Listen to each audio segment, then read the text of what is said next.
Hello, everybody, and welcome into my latest live broadcast. My name is CareyHolzman. Today is Wednesday. It's the 10th of November, 2021. Thanks, you guys, so much for joining me today. We have an interesting broadcast for a number of reasons, and not the least of which are a couple of repairs as well as some other news and related to technology and YouTube and Twitch that I want to talk about today. Let me make sure, first of all, that we're streaming okay, that we have good video and good audio. Trying to, once again, to broadcast in 4K, hoping I don't have any audio issues. I hope that 4K option is available to those of you who want to choose that option. And there still may be some little adjustments and fine tuning that remains to be done. However, we'll cross that bridge. If we get to it, please let me know. Now, I want to start off with the previous build or repair that I did, rather, that arrived damaged. Now, one of the reasons I was so discouraged that it arrived damaged is that I'm my only employee. There's nobody else for me to run to do errands or to order parts or send parts back. So anytime I take on a job, I have to see every aspect of that job, from receiving the unit to doing whatever it requires, speaking with the client, offering them options, executing that client's wishes, collecting payment, and then shipping the unit back. And so why I was so upset was when I try to help as many people as possible. And if people don't follow the instructions I give them, it means it's going to take me more time for them. Now, I'm going to, bill them accordingly, right? But I would rather bill 5 people 1 hour each and help those 5 people in 1 hour than charge one customer for 5 hours and not leaving any time left in the day to help anybody else. So I have a weird business model that I'm sure most successful businessmen would disagree with. However, I was upset because I knew my 1 hour with this customer was going to turn into over a month. And I'll explain why. When customers mail their computers to me, the shipping across the United States, especially if we're talking about the East Coast, it's over 2,000 miles from where I am, and it will take a week. So from the time the customer sends it until I receive it, 1 week is gone, and when I return the computer the same way, it's another week to go back. So that's 2 weeks if the repair were to be done on the day the computer is received, diagnosed, repaired, and sent out the same day. That ain't happening, right? That's pretty rare. Also, FedEx doesn't deliver during a certain time. They could deliver all the way up to 8 or 9 o'clock at night, rendering any remainder of that workday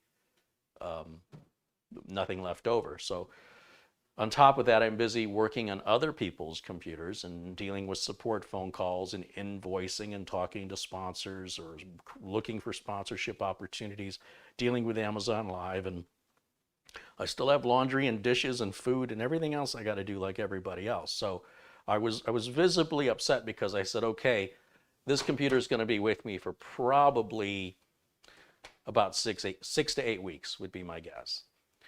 So why would it take 6 to 8 weeks? We've established the timeline in the shipping. Then there's the timeline in the repair. And this repair got more complicated because of the pandemic. These cases are very, very difficult to get.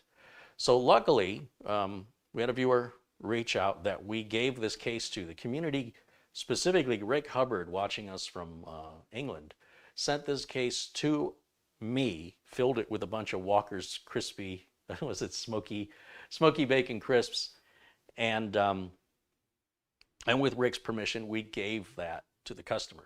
Now the customer has since bought a different case. They wanted something with RGB and colored fans on the front. They didn't want this. They asked me if I wanted it back, and I said, well, yes, I would like it back, except this customer doesn't have any means to travel. So not even a little bit, no car. So I said, okay, I'll pick it up from you as soon as I have time, right? So now, again, trying to help other people, I have to stop helping other people and drive clear across town to pick up this case in order to, help this customer. I want to do my best for every customer. And when I have to do things that could have been easily avoided, it's frustrating for me because it's holding me back from helping other people. That's what this whole theme is about. How do I help as many people as possible, as quickly as possible, and be able to make a small amount of money for each repair rather than gouging people with outrageous repair prices? I think I can make a pretty good living through quantity. So it took what's it been, about 2 weeks since I was able to find the time to drive across town, pick up the case. And that guy who gave the case back was a wonderful and noble gesture, and we appreciate it very much. But again, I don't have anybody else I can send out, so it's me getting in the car and driving for, 90 minutes back and forth. And we have road construction here, which, complicates things and makes things take longer than they should. But regardless of that, it was just yet another errand I had to run. And so I couldn't do anything with that computer until I at least got the case. So the case came in, or rather I went and I picked up the case and I cleaned it up a bit.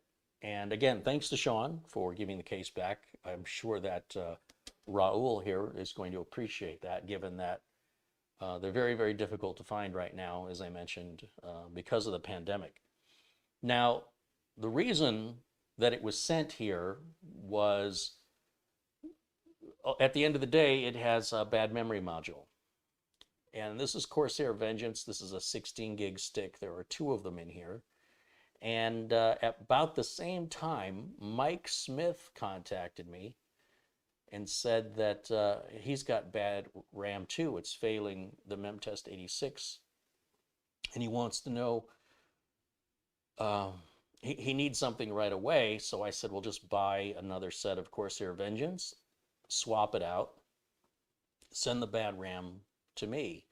So he did, and I got the exact same thing. We got 1 bad stick of Corsair 16 gig Vengeance RAM. So I don't think I'm going to be using much in the way of RAM from Corsair anymore. This is really strange. I very rarely see bad RAM. And I'll tell you what's concerning is that, I've had this anxiety with using some of the lower tier RAM, from lesser known manufacturers like Team and Silicon Power. Haven't had any of those come back. This is supposed to be name brand RAM. I pay extra for the peace of mind. So I open a trouble ticket and I provide all the information that, the RAM is bad. It has to be sent back in pairs. If it's purchased in pairs, the serial numbers are sequential. And then what they'll do is they'll send you a new pair back. Well, it's been 2 or 3 days and Corsair has not responded to my trouble ticket. And I'm afraid to open another trouble ticket with this set of RAM for fear that it's going to look like a duplicate and it's going to confuse them because it's the same RAM. At the end of the day, all this computer needed was to have the RAM returned to under warranty to Corsair and have Corsair mail you the RAM back. That's about a 2-week process. Once you get the RAM out to Corsair, it's about a week till they get it. You have to pay to get the RAM back to them, just like any other return, and then they pay to return a replacement product to you. So, so here we are. We've got this bad stick of RAM, and it's been a couple days, and Corsair has not responded to my trouble ticket. So, anyway, that means that this machine, I've obviously taken everything out of the old case. Everything had to come out. Every single screw or every single thing had to come out. And then I completely reassembled it back into the case that was returned here. And now I have to wait for Corsair to give me an RMA before I can send this back. That's going to be another 2 weeks. Once that comes in, I can plug it in, test it out, and then we'll see what transpires after that. Maybe I can finally get it shipped back. But right now, it's been a couple of weeks. It's going to be a couple of more weeks. Again, I still have to wait to hear from Corsair. When I have to wait to get the RAM back. Once the RAM comes back, it's 2 minutes to plug it in. It's no big deal. I did offer the customer, we can just buy a new set of RAM for $100, 2 sticks of 16 for $100, not Corsair. I can get this out same day. Customer said they weren't in a hurry, and so I'm going to go ahead and this RAM and most RAM have a lifetime warranty on it, meaning as long as they still make the RAM, they should replace it for us.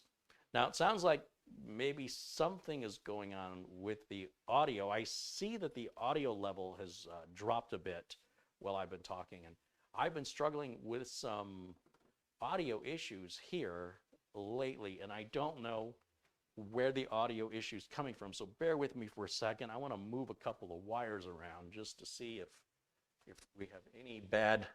Check 1 2, check. That's a little bit, that's interesting. What about up here? Is it up here? Tighten this down.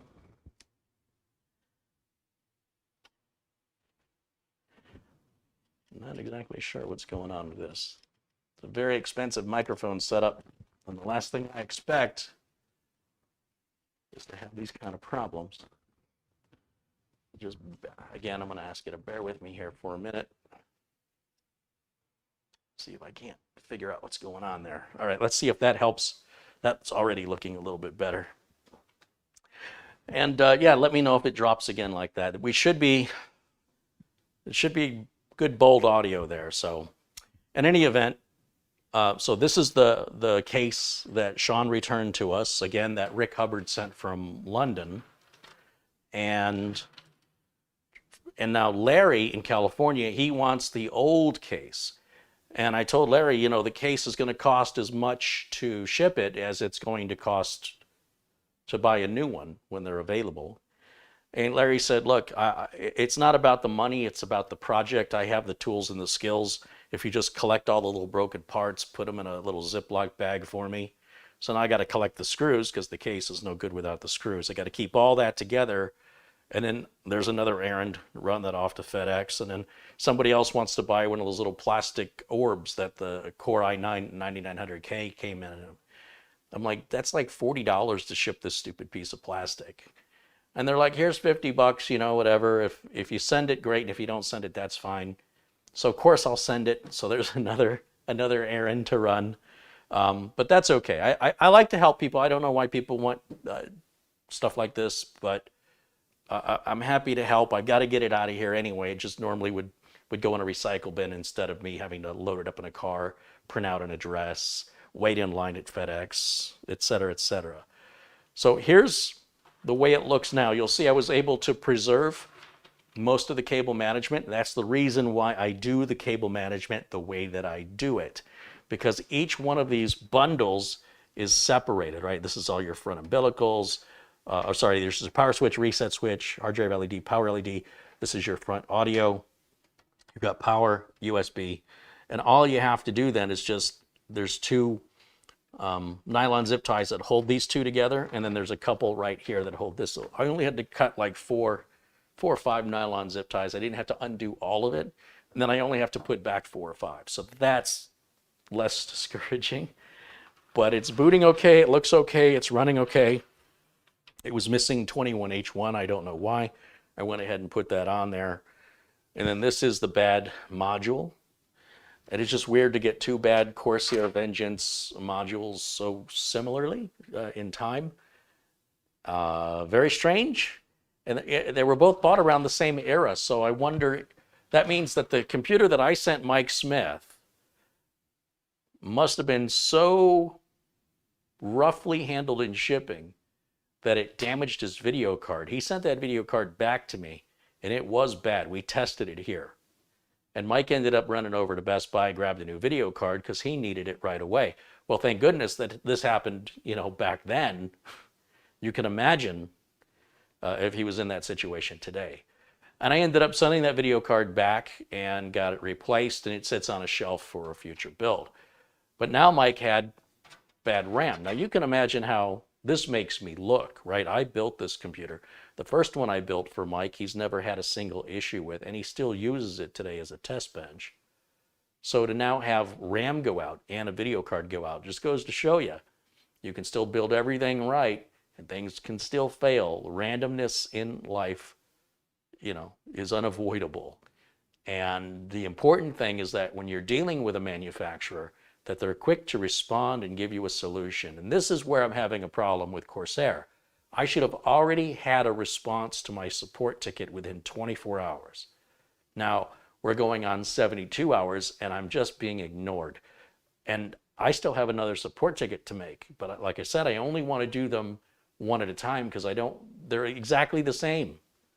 Same exact situation, same RAM model number. So I don't want them to think I've created a second ticket for the same problem. So I'm trying to avoid that confusion, and that's slowing me down. So you know what that means? This gets set aside, and it'll sit aside for weeks until I get back to it. That's all on Corsair now. Now the old case, the damage case that Larry in California wants, I've got it right here. You can see its condition now that it's been gutted. You can see how the whole front port is busted. There's 3 screws here, 1, 2, 3 that used to have, well, they still have pieces of plastic around them that held this in place. So Larry's going to have to fix that. All these holes here, where else? 1 here, 1 here. These tabs here and here, every single one of these are sheared off. And I don't think I've got all of them in this plastic bag, but these are all the little parts that Larry's going to get, and I don't know how he's going to fix that, but all the power to him, including the extra, now that we've taken the DVD drive out, I put the extra panel back in there for him, and then he's going to have all the screws and all the PCI slot covers. I got to make sure I send it to him complete, because just sending him the case won't do him much good without all those screws and standoffs. So that is about ready to go out the door when I have time.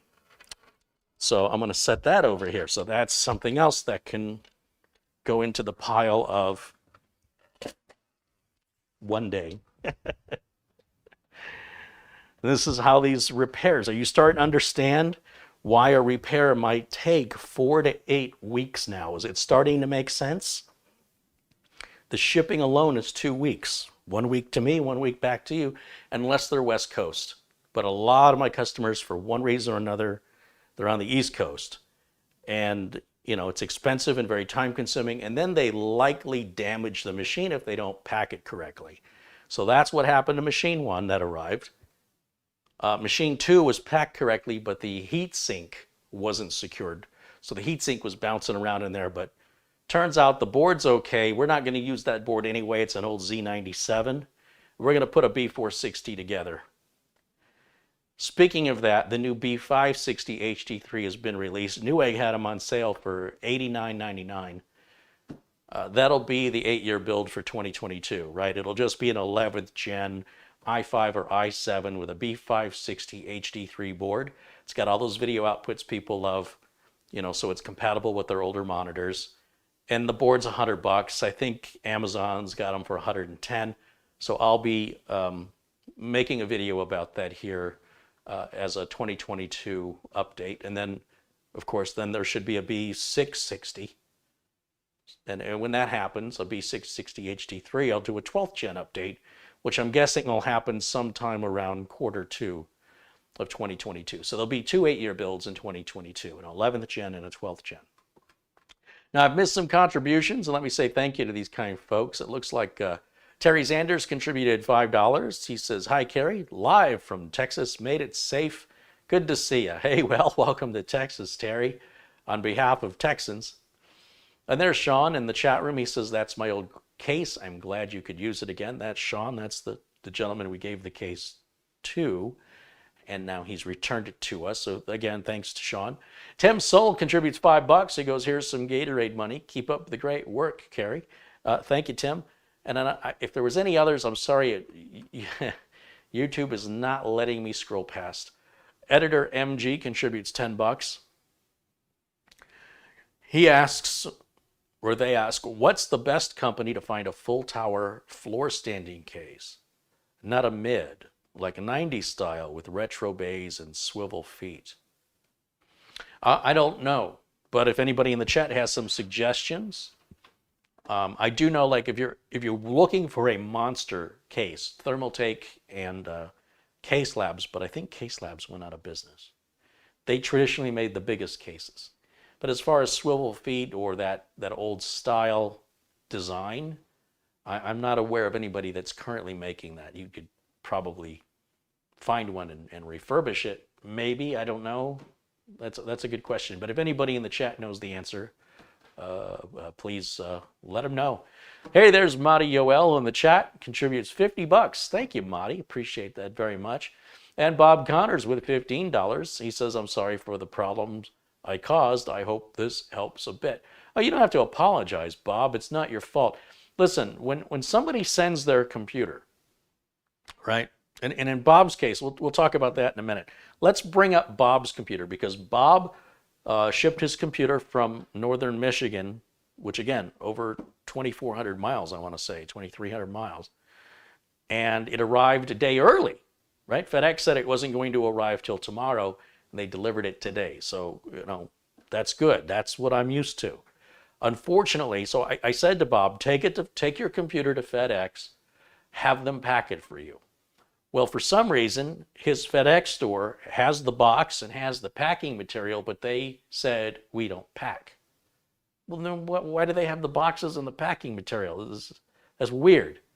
So I don't know if any of these FedEx offices are owned by individuals that can make their own rules, but I would call FedEx the 1-800-GO-FedEx number, and I would inquire as to whether or not they are supposed to pack your stuff, because every FedEx store I've ever been to and everybody I've ever directed to a FedEx store has followed those steps and have never once has anybody said FedEx told me they wouldn't pack it for me. Because if they're not going to pack it for you, why did they have the box and why do they have the bubble wrap and packing material? That's very, very strange to me. However, what happened was Bob said to me, and Bob's in the chat room, guys, and we're going to bring his computer up here in a minute because this is the one that's damaged. Bob says to me, I bought a Corsair 4000D case, and I'm not going to use it. I don't like it. I've never taken it out of the box. You can have it if you want it. I said, well, that'd be great, Bob. Yeah, send it. He says, okay. Then I'm going to send you this iBuyPower computer that I have here, and we'll see what we can do with it. And I said, great. So what arrived was the type of a box I was expecting from FedEx for a computer to be shipped in. But they put the 4000D, which is brand new in an unopened box, inside of this other box, which they should not have done. You see, the 4000D, the case is already designed to be shipped in the box it comes in. The only reason I don't do that is I put parts inside. But an empty case, all they had to do was slap a label on that. It didn't have to be packed. It was already packed. But here's what they did. So they took this big box and they set the box with the brand new 4000D in it upright. Remember, you always lay them flat, but they set it upright. Then they took his iBuyPower PC and they set it upright right next to it. And then they put a little bit of packing around it and closed it. And then for some reason, there was another little box that they sent. And in the little box were the power cables, I guess, for the power supply and additional cables. Here's what should have happened. The case that was already in the box, it's never been taken out. That is a shipping box. All it needed was a label. It was good to go. The computer, it needs to lay flat with the heatsink facing up, right? With the motherboard down. We don't want parts hanging upside down. And you put some paper in there, a RAM pack they call it. And they can wrap the computer in bubble wrap. And they use the big bubble wrap, not the little bubble wrap. And they got to wrap it about 2 or 3 times. You want a good 2 inches of cushion around the front, the back, the top, the bottom, and the sides. You lay it flat.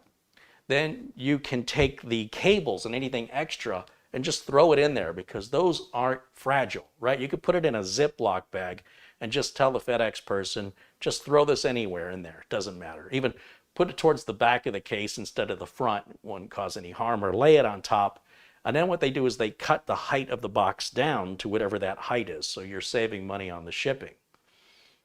That's what should have been done. This was done 180 degrees apart from that. And Bob said that his FedEx store said, look, we don't pack things because we don't take the liability, but we'll take care of it for you. So they were doing him a favor. But let me show you that favor. Let's bring it out.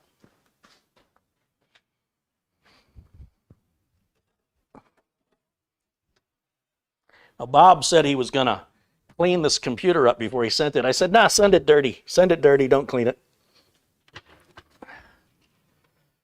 Now, this is the iBuyPower computer that Bob has.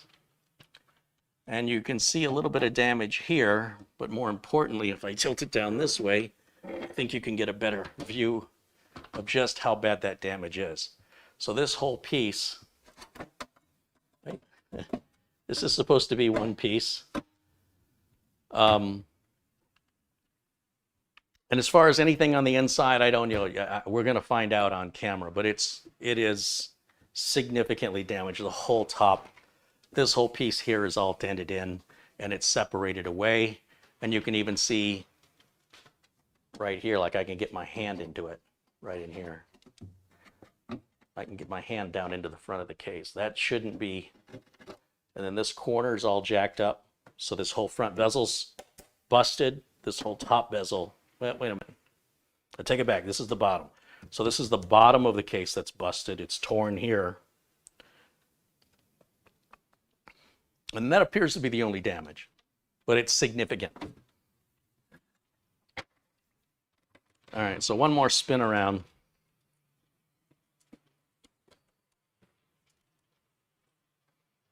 All right, so this is Bob's computer, sent us from Michigan. And the Corsair 4000D, brand new in a box. That box was put into the box with this, and they were set just like this inside the box. Never ship a computer upright. This should have been laid down with the motherboard facing down, heatsink facing up. Should have been laid down just like that inside the box. Now, if they wanted to put that box on top of it this way, they could have. I wouldn't have recommended it. Like I said, the 4000D is already in a shipping box. That's how it was sent to Bob. When you order a case, it comes in a box. It doesn't usually come in a box in a box. So there was no reason to add it to another box. I just want to be clear on that. Now, I don't know much about iBuyPower. I've certainly heard of them. I know people that have told me that they've bought them, but I don't know much about the quality or pricing or support from them. Why would I? Technically, they're a competitor. And I bet you they make a lot more money than I do. But let me go through a couple of shouts out here for these generous contributors. We've got Helmet23456 contributes $5 and says, hello from Pennsylvania, Carey. Thanks for all you do. Well, thank you. Make sure you're blue in here. And Smurfin IT with $5. Thank you, Smurfin IT. Appreciate that. And William Cregan with $10 says, hey, Carey, it's been a while. I miss the kitchen and dogs. I was just there earlier today, and they're all happy and good. So thank you. Let's see. What resolution are you guys getting? I'm getting a little error here that says my resolution of 3840 by 2160 is not supported. They're suggesting the expected resolution is 2560 by 1440. Interesting. Very interesting.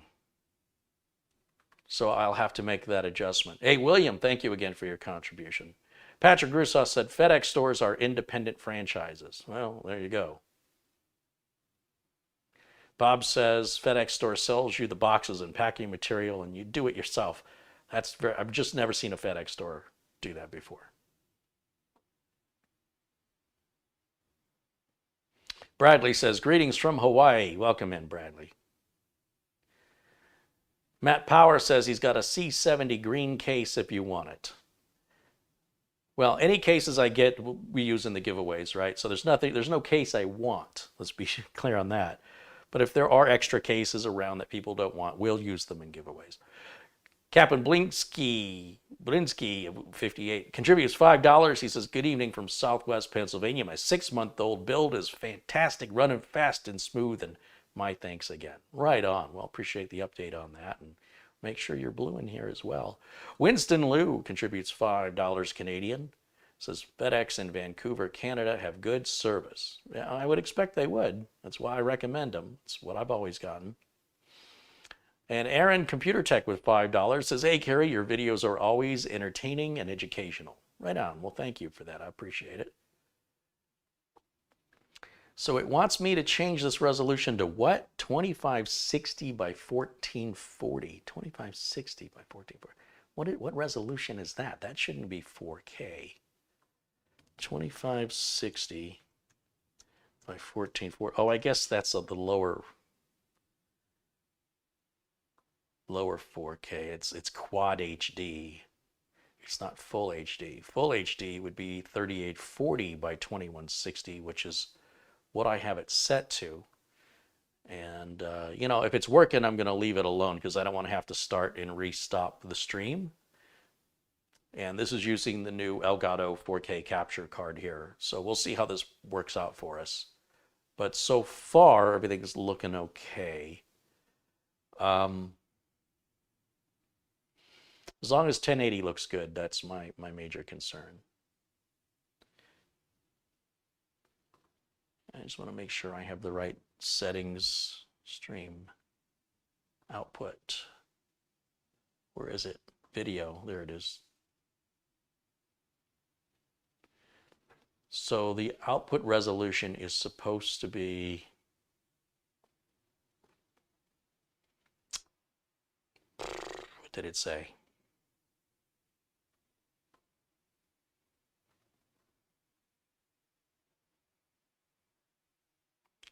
$3840 by 2160, and I've got mine set to 3840 by 2160, I think. Let me walk up a little closer to the monitor and read it. Yeah, 3840 by 2160. I don't know what the problem is. YouTube should be able to handle that. YouTube should be able to handle an 8K stream, I think. All right. Well, first time broadcasting with these settings. I'll have to fine tune it.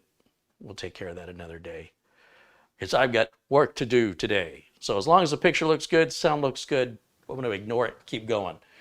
Rakshik Patel contributes $4.99 and says, hey, Carey, a special shout out to any veterans in this chat. Thank you for your service.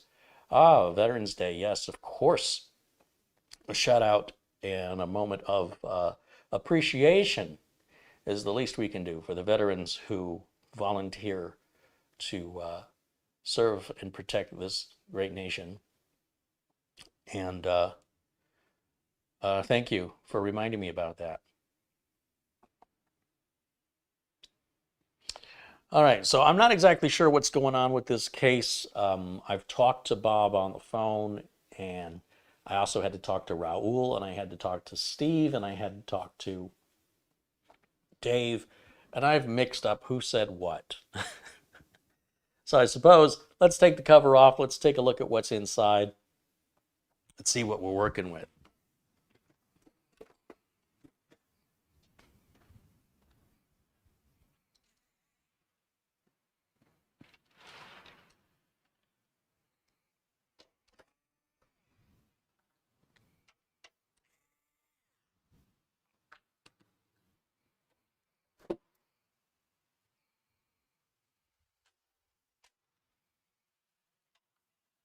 Well, we've got an MSI motherboard in here.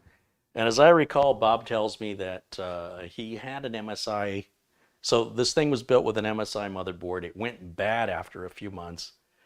And I, by power, replaced it with another board. And then that one went bad, or that's the one we've got now.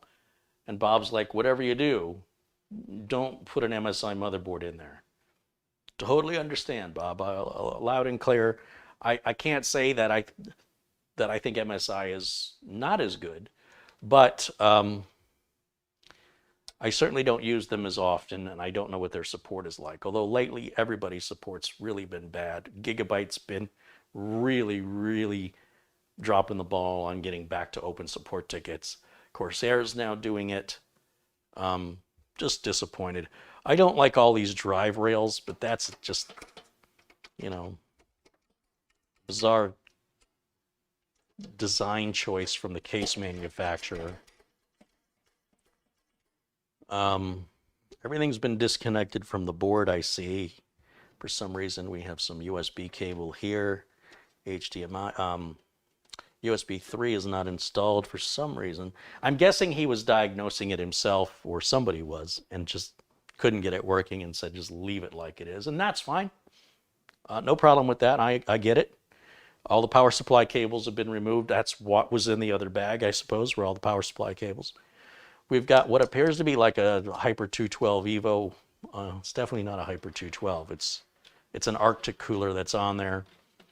Whatever he's got for RAM, they've filled up all the banks. This is an MSI B150M mortar. So this is a budget board. Pretty basic board. We've got what looks like an LED fan back here. When you see these clear fans that are see-through like that, they usually are see-through because they light up, and that shows the lighting better. And we have a USB card reader in here somewhere. So I guess this is a door that opens, or it used to. Take a look here. How does this open?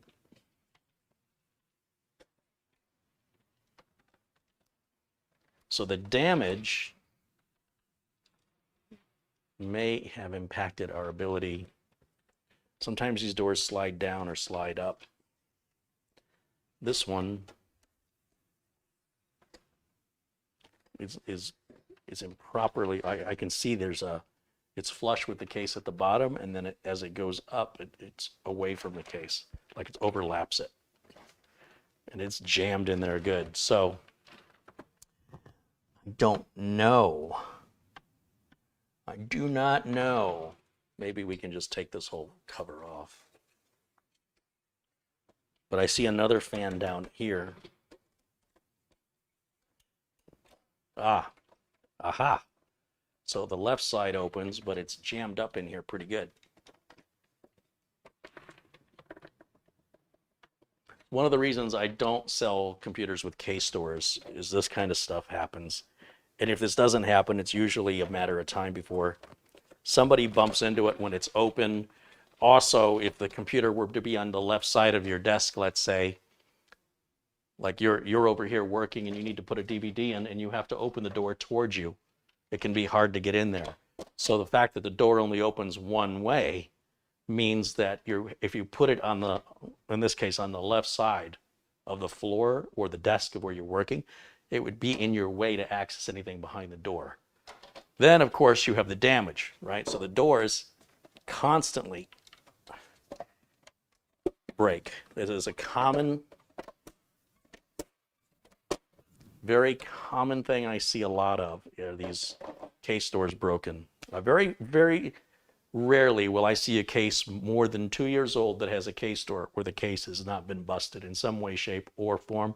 So I am very anti-case doors. I was working as a quality control manager for a computer builder called Naga Systems, N-A-G-A, out of Tempe, Arizona. And we were getting a lot of cases coming back. A lot of computers we were shipping were coming back with broken doors. And I said, my first job number one as the new quality control manager is we have to find a different case design without a door. For all those reasons, the limitation of accessibility from one side to the other, right? If you're sitting with the case that way and you swing the door open, how do you see what you're doing? So this is a problem. Then the case doors break in shipping all the time. The customers break them. They want a support call. It's not like you can just send them another door. You can't just send them another case. Everything has to be gutted and the whole thing has to be rebuilt again. And long story short, they didn't implement a single one of the quality control recommendations I made because it interfered too much with their profitability. And then one day the guy who owned the company just stopped showing up to work. So employees showed up with the doors locked, and rumor had it he just sort of left all the creditors hanging and flew back to his home country of Malaysia. Now, I don't know what he actually did, but that was the story. And Thankfully, I left that company a few months before that stunt was pulled. But my job was unfortunately, hey, we're getting all these returns and it's costing us a lot of money. We need you to tell us how to fix that. And then I told them, and what I told them they didn't want to hear. And then ultimately, I think we both came to the conclusion that what's the point of having me here? You're not listening to me. So, and we had a lot of meetings about it. And they didn't even try. It's not like they tried it and said, oh, this isn't working. They didn't even try. So there had to be other information there I don't have. So let me go back through the chat room and see what I am missing here.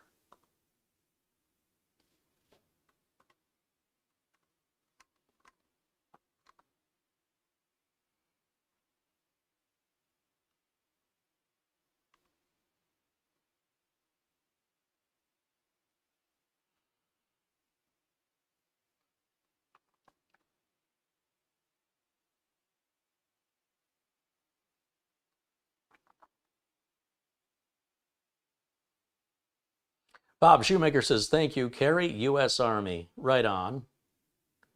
Garcia Boy says, yes, a thank you to all veterans everywhere. Thank you, absolutely. Couldn't have said it better myself. Helmet says, former Army grease monkey. Right on. Love it. Captain Blinsky says, former Navy squid here. All right. Look at this. Wonderful. Love it.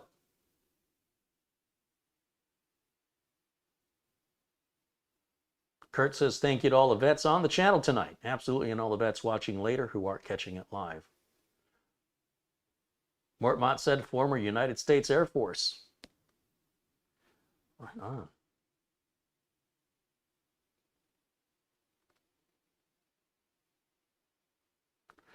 All right, so I think, and help me out here, Bob, but I think we're doing a rebuild here, right?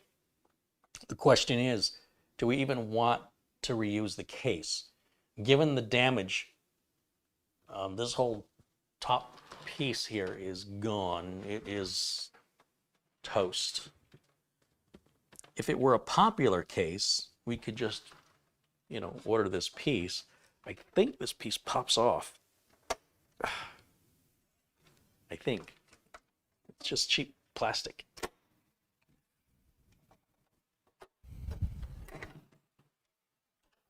I don't have to worry about breaking it, do I? Come on now.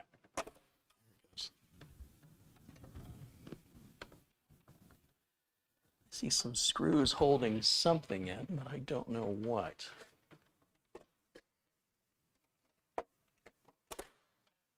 Yeah, so you can get a better idea of the damage if I bring this piece up to the camera here and if I can actually see the camera, that would help.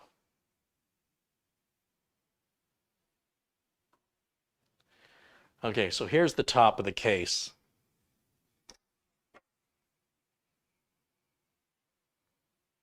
And you think, well, that's not too bad. These little metal tabs get pushed back in. But here's the problem. It's kind of a big deal.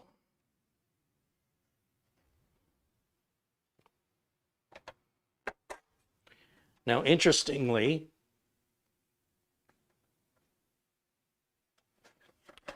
these didn't bust off, but it looks like we might have a broken one right there. It looks like that one's missing. The others, no, that one's broken too. So yeah, both sides should be the same. So this took a beating.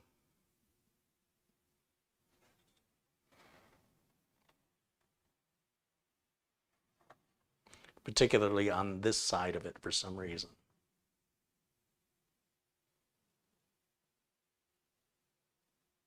So I think another case is in order. Yeah, not looking good.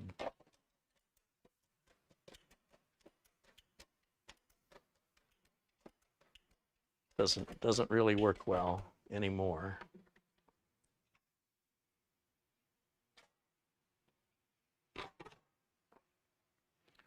set this down here. Let's just gut it. How about we do that? See what we're working with.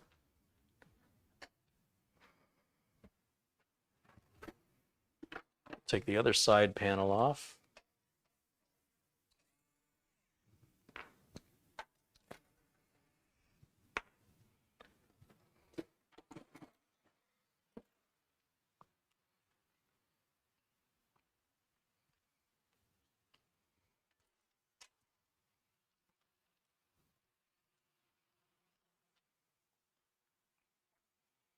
And we've got a bunch of zip ties to remove. So for that, I'll use my angle cutters and my glasses so as I can see. I don't want to cut through any wires and make a bad situation worse here. So let's go through these zip ties and cable management. You know, it's pretty decent on this, although there's not a whole lot here. At least they took the time to do it. So I'll give them points for whoever did that. This fan wasn't even hooked up. Oh, well, there's no power. I think I got them all on that side. I use a lot more than that. Oh, there's a little hook under there. Interesting choice.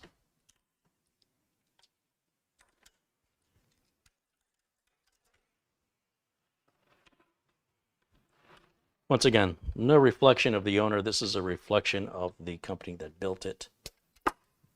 It's good to tie the wires up so that they're not smacking around in shipping. I do instruct, if you want to send me a computer that's in this kind of condition where things are not hooked back up, that you tie the wires up. You can use a wire tie. It doesn't have to be a nylon zip tie. But what we don't want happening is in shipping, we don't want this smacking around inside of there. That can seriously knock RAM out and cause damage. So I did ask him to tie the wires up for that reason. I think I got all the zip ties done. I think I got them. Okay.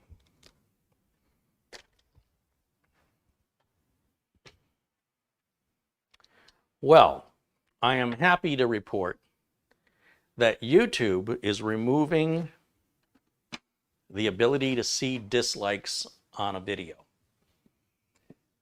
You knew this was coming, right? It started with Instagram, and now YouTube will still allow people to give a thumbs down, but it will no longer allow you to see how many thumbs down a video has.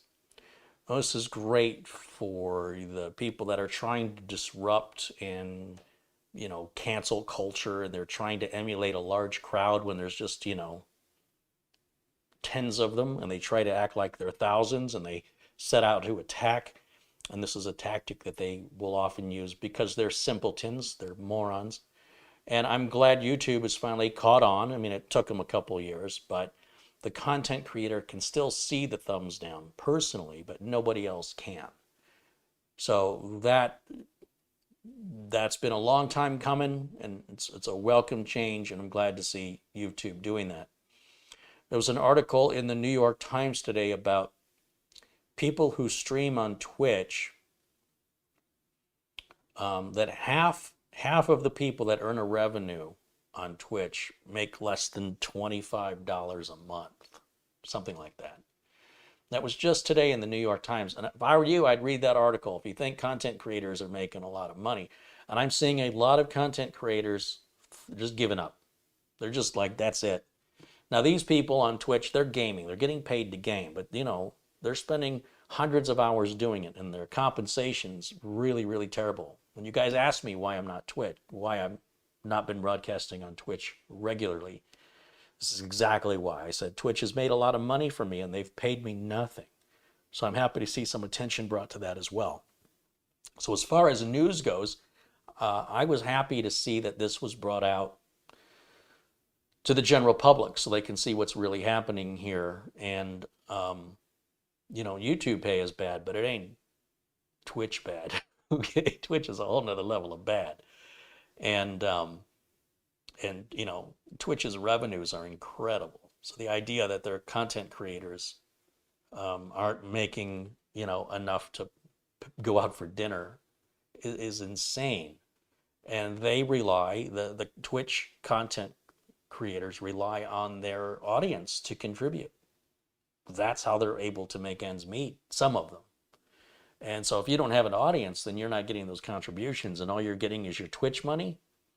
You won't get any money until you've earned $100. They won't pay out. So it's got to accrue to be $100 or more until you get paid.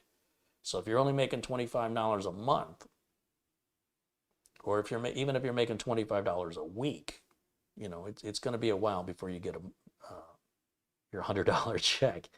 It's pretty horrible. But check out the article, read it, educate yourself if you're interested. Stop taking people's word for stuff. I'm paraphrasing things. But the summary is it's awful. It's confirmed it's awful. And, you know, I always say do what you love and let the money come. Don't chase the money. That's my opinion. I think that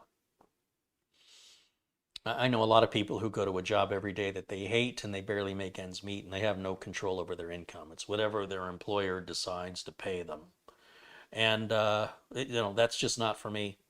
And I would rather earn very little doing something I love than earn a whole lot doing something I hate.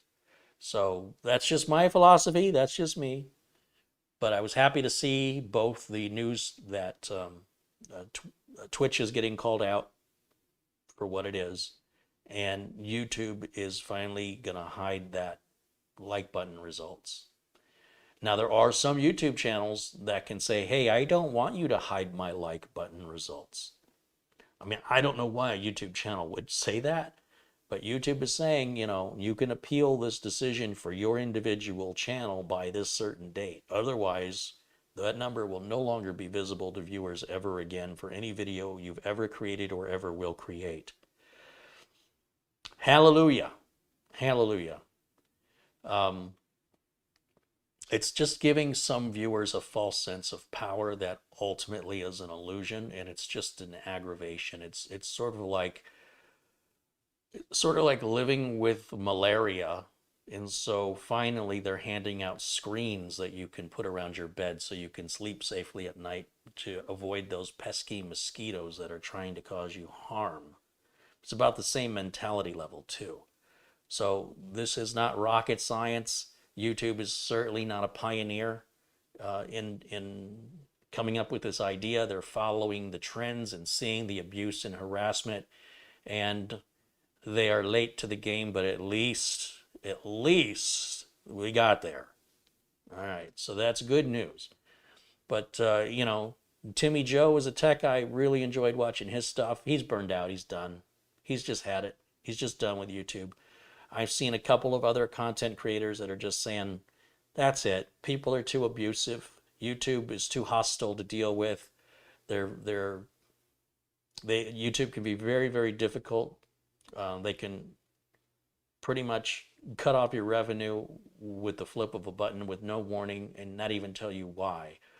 So between YouTube being hostile with their creators and with the percentage of viewers being hostile to creators, it's taking a toll. Now, being a content creator could be a full-time career. And I expect that this platform, anything involving content creation, will grow in 2022, not get smaller. So it's not too late to start if you want to start. But do understand, by putting yourself out there in the public, people are going to throw virtual punches and virtual psychological warfare at you. And it won't be most people. It'll be very few people. It could be just a handful of people trying to pretend to be many with numerous accounts, because YouTube lets them create fake accounts. YouTube lets them leave 100 comments a day. There's very, very simple things YouTube could do to alleviate that, though I suspect YouTube won't do it because it's good for selling the sponsors. Look how many viewers this video got. Look how many accounts. Even if those accounts are all owned by one person, the illusion to the sponsorship is that that's more valuable because YouTube is selling the idea that these are individual, unique accounts. And the sponsors need to step up and tell YouTube, prove it. prove to me that the 8,000 views that this video gets came from 8,000 individuals and not some click farm in India that I paid to click on it for 2,000 clicks. You know, it's really ridiculous the amount of fraud that's happening and the amount of harassment that YouTube allows because it's in their financial interest. I suspect it's a matter of time before YouTube has more users registered on the platform than there are people on the planet. And I would very much love to know how that's going to be explained to the shareholders and to the investors when it comes to having more user accounts than there are people on the planet. They will get there, and if they don't do something now, it is continually to be discouraging for content creators to deal in such a hostile environment where new accounts should, in my opinion, be put on a probation. Any new account should not be allowed to leave more than about 3 comments a day for at least a week. And then maybe open it to 10 comments. But somebody right now can create a fake YouTube account and can start slamming the most popular videos with advertising in the comment section. Spam. Hey, come check out my channel. Hey, buy this product. Hey, do this. Hey, do that. They're riding somebody else's success, somebody else's sacrifice, and they're trying to take a free ride on it. And YouTube is permitting it because that counts as a view, and that comment counts as an interaction, which translates to more money to a sponsor. And I hope and I look forward to the day where I can acknowledge that YouTube has found their moral and business ethics aligned with what we as a community expect any moral business to operate as, and to show more transparency as well as designate new accounts with probationary limitations, sort of like a 3-day waiting period before buying a gun, you know, limit the amount of damage they can do.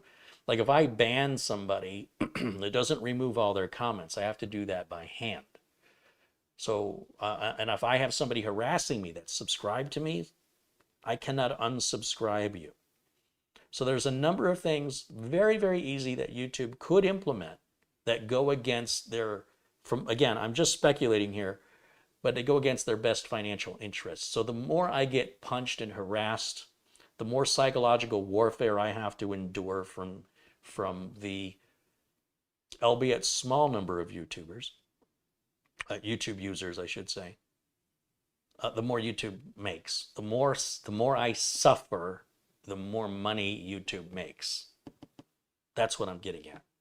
And I have a problem with that business model, and I need YouTube to acknowledge the hostile work environment that they are encouraging their content creators to work within. It certainly wouldn't pass OSHA laws, for sure.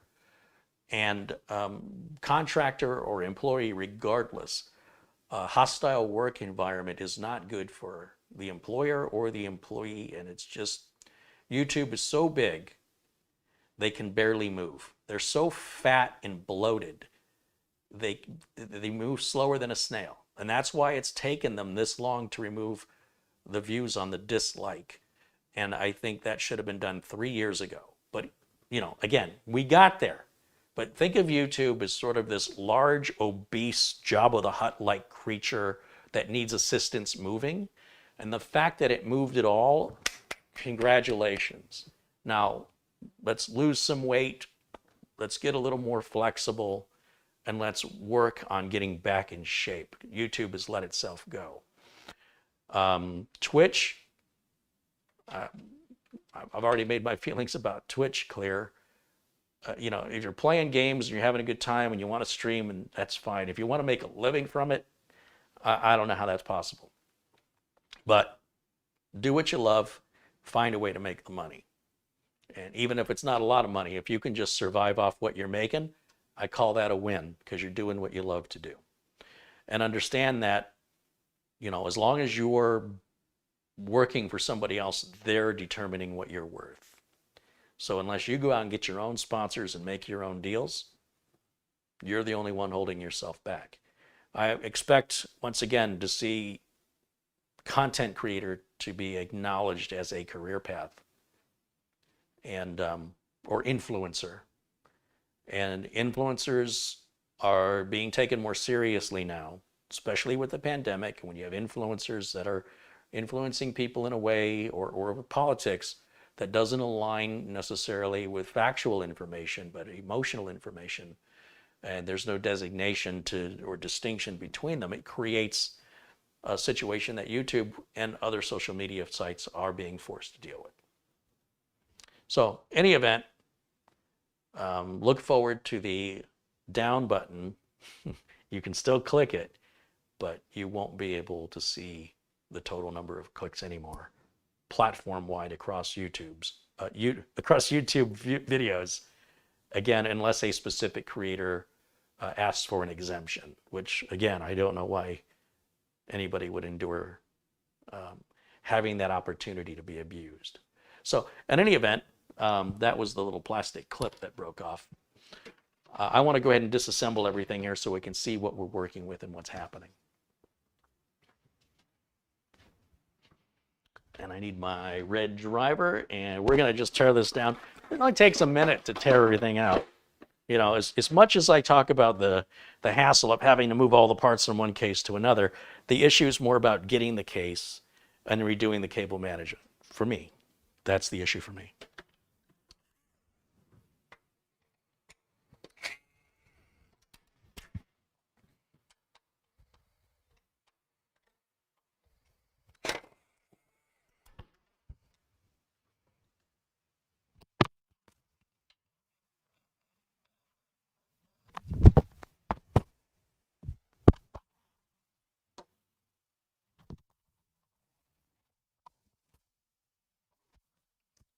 Probably helps if I have that on. All right, let's pull the graphics card out of here. It's got a GT 740. I don't even know what that is. Sounds old. Let's set it down. It's got dual DVI outputs, and then what is that? Micro HDMI up there, or mini HDMI. Power supply. It's missing a screw.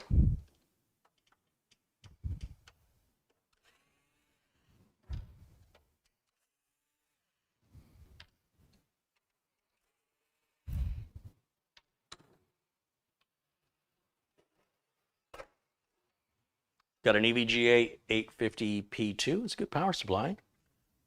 Set that over here. Now, there's no reason to put 4 screws on one side of any device you install, hard drives or DVD drives. Just one screw in the back, one in the front. And then to do that on the other side, putting 4 in for a total of 8, right? 4 on each side. That's a bit much. And I don't recommend these memory card readers anymore because they tend to go bad and they're a pain in the butt to replace. And you can just get a little USB memory card reader for like $15 on Amazon. Just plug it in when you need it. You know, how often are we using these things? Okay, so there was 4 screws on that side. How many do we have on the other side? 0. Okay.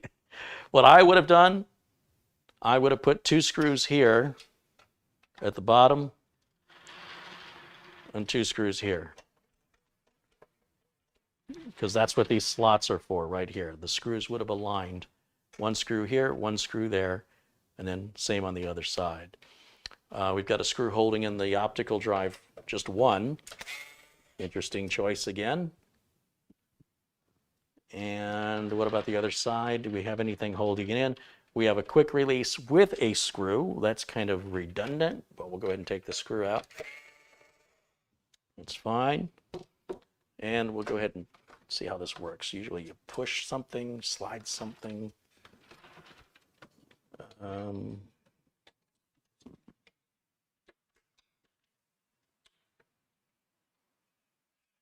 Looks like it just swings out towards me. It says up. There's a little up arrow here.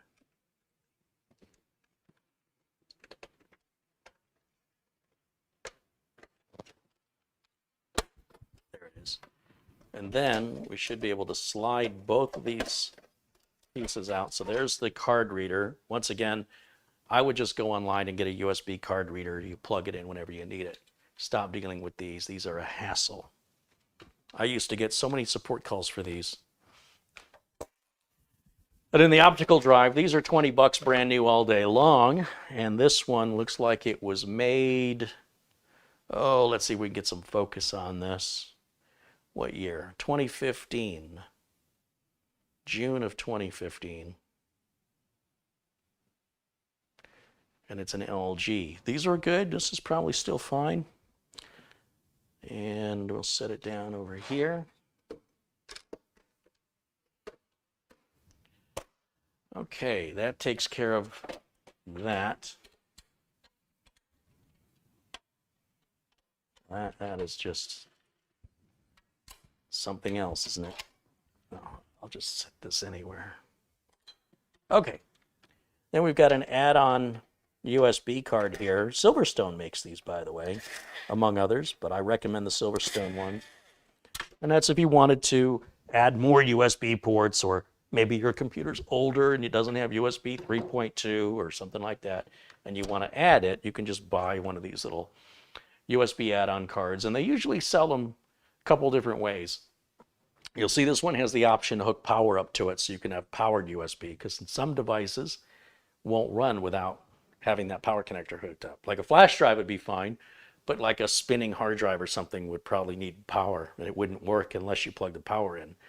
And then they often make a slightly larger card that has the USB 3 header on it, or even a 3.2 header, so that if your case supports USB 3.1 or 3.2, but your motherboard doesn't, by adding the card, now you can plug the case header right into this instead. So that's a good way that you can keep an older system relevant if you need faster USB or more USB ports. So taking a look now, we've got the motherboard remaining. And let's see what's holding this board. We're using standard case screws for the motherboard. That's quite unusual. This is a thin threaded screw, a completely different type of screw here. So we have a fine thread and a coarse thread mixed and match here. I don't know how they did that. And are there other screws anywhere? I don't see any more. Is there just two holding it in? Usually there's one right up here. I think there's a screw there. That's an entirely different screw again. So we've removed 3 screws. None of them were matching. Now, is that everything? No, there's still something in there. So let me grab my glasses and my flashlight, and we'll take a quick look-see at what's happening inside of here. Ah, there is another screw right down here. It's black, and the motherboard is black, so it's very difficult to see. But I'm going to guess here that these little black screws, these are motherboard mounting screws, and that's probably how the motherboard was installed. And then somebody somewhere just grabbed a screw and put it in. It was the wrong one, and then they grabbed another screw that was the wrong one. I don't think it shipped like that. Oh, we got another one hidden right up here. I want to be careful that this thing doesn't fall out when I take this screw out.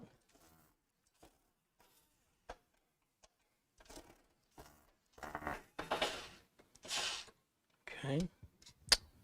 Am I missing any more? Well, there was something here that's been sheared off. Whatever was right here is completely gone. Oh, we've got another one right down here. These black screws are really hard to see. I see 2 more. One here. Let me crank this up. There we go. Much better. And then finally this one. Okay.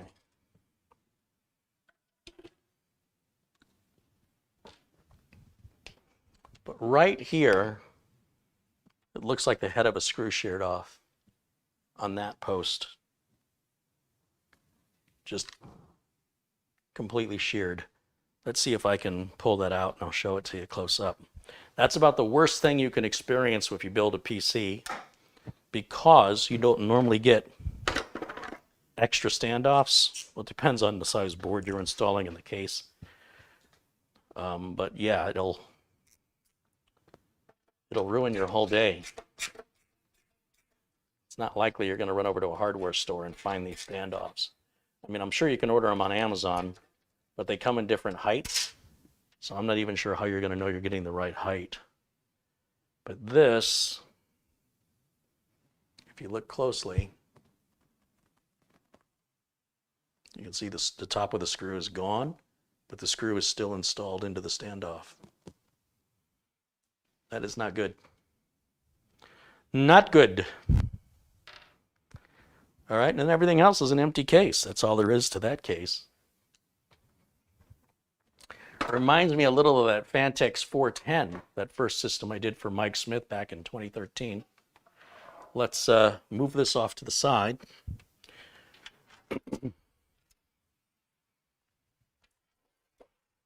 I got another thumb screw in there I want to take out. Does smell a little like cigarette smoke. Maybe Bob's a smoker. I don't know. That's his business, but I smell cigarettes.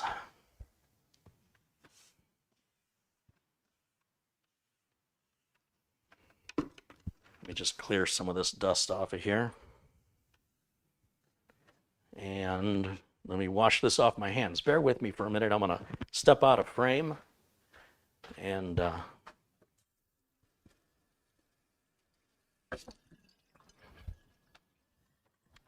see. Use a paper towel. All right.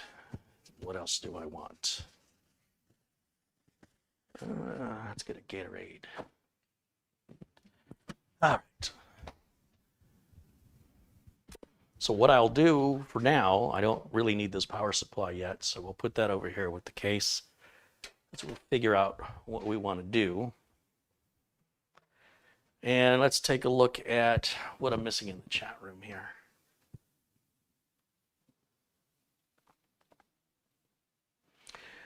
Hacker of the Century contributes $4.99 and asks, what do you of someone starting a storefront repair shop?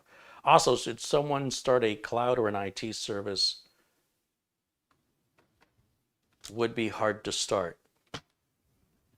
I have a hard time answering these questions because you didn't really proofread what you wrote here, but I'm going to assume you're asking me what I think of somebody starting a storefront repair shop.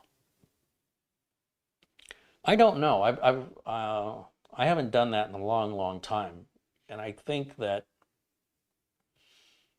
location is really important when it comes to any business, any storefront, restaurant, anything. And if you get a good location, and you get a lot of foot traffic, you should do fine. As for starting a cloud or an IT service, I don't know the first thing about starting a cloud service. You can contract that out, and there are organizations that you can contract out to. What I would recommend, there's a website called TechNibble, and go to technibble.com if you want to talk to other people that run computer repair businesses. And although TechNibble's based out of Australia, there is a worldwide membership, and you can find that direction there. And there's a free podcast called MSP Unplugged, and there's another free podcast called Podnuts Pro. And there's the Mike Tech Show that's been going on, like show 800 now, that all contain stories of the work they had to do, or troubles or challenges or obstacles they had to overcome, as well as interviews. Mike doesn't do interviews, but Podnuts Pro, MSP Unplugged do interviews with business owners and ask those kinds of questions there. I think that would be a good resource for you to check out.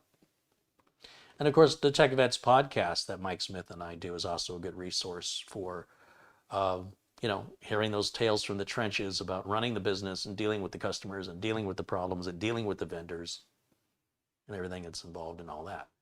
Michael Dane contributes $5. He says, great speech, Professor Holzman. Thanks, Michael. And Samuel Nasson contributes 5 Canadian dollars. Samuel, thank you. Michael, thank you. And Hacker of the Century again with $4.99 writes, I'm trying to find something in cloud computing. I'm getting my associate's degree soon. I'm going into AWS Cloud. What's the future of storefront repair? Well, and again, thank you for the contribution. I don't know the future of storefront repair, but things do need to get fixed, right? No matter what it is, everything breaks.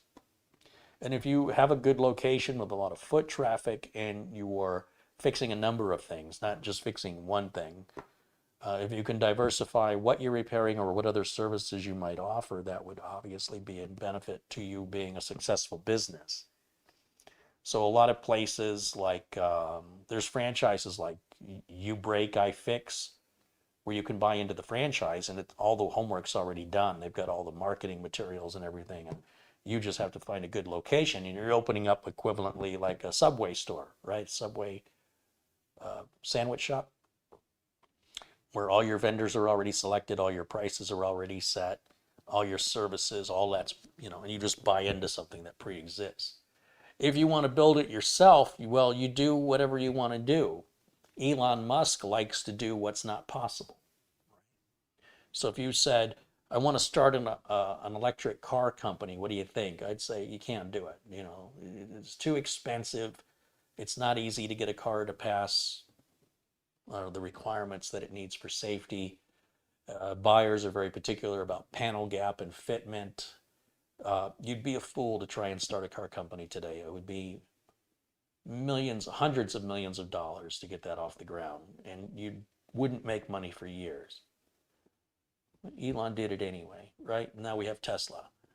If you said, I want to, start a rocket company and go to space, I'd say, yeah, no, that's impossible. I mean, that's just, you're going to start from nothing and you're going to figure out how to build a rocket. You're not going to take a pre-existing design. You're going to reinvent the wheel. You're going to take hundreds of millions of dollars. It's going to take years before you find anything stable that'll take off without blowing up. Everything that blows up is going to cost you millions every time. It's impossible. And Elon did that. So I guess what I'm trying to get at is your first misstep is asking anybody what they think. If Elon asked people what they thought, they'd tell them not to do it. So you do what you're driven to do, what you have a passion for, and then you've got to figure out how to make money from it. There is no formula that works, period, other than what the business owner figures out. Many businesses won't figure it out and they will go out of business. I'm proud to say I've been in business now, since about 1995, 1996, so about 25 years I've been self-employed. And I don't know that people understand the significance of that, because most businesses, any kind of a business, doesn't stick around for more than 2 or 3 years before they just run out of money. So I'm very proud of my accomplishment in making the sacrifices I made and making the hard decisions I had to make in order to do what it is I want to do. So you should do what you want to do and then just figure out how you can make money from it. The future is wide open and there is a lot of potential for resolving problems that we don't even know we have yet. You watch. And missed another one here. PDK Gamers contributes $4.99 and says, would you mind helping me diagnose my computer? I built it about 2 years ago, willing to pay whatever it cost. You'll have to send me an email so we can talk.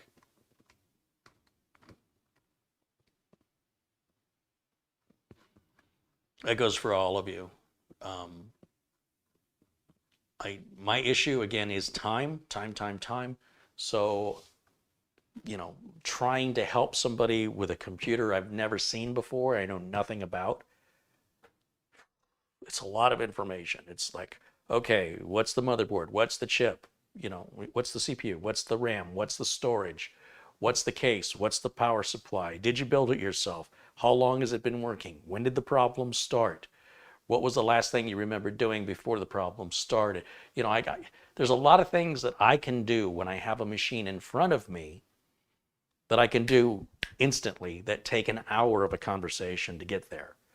On the other hand, if it's something simple, if it's something that I can, point you in the right direction, I'm certainly happy to. But it all starts, again, with an email, and it helps if you give me the whole story. Tell me how you came into possession of this computer. If it's something you built yourself, why did you pick those particular parts? I need to understand what you're using the computer for, what your priorities are, what your budget was when you bought it. Because if your budget was $600 and it's going to cost $250 for us to send it back and forth, it probably isn't going to make any sense to pursue that.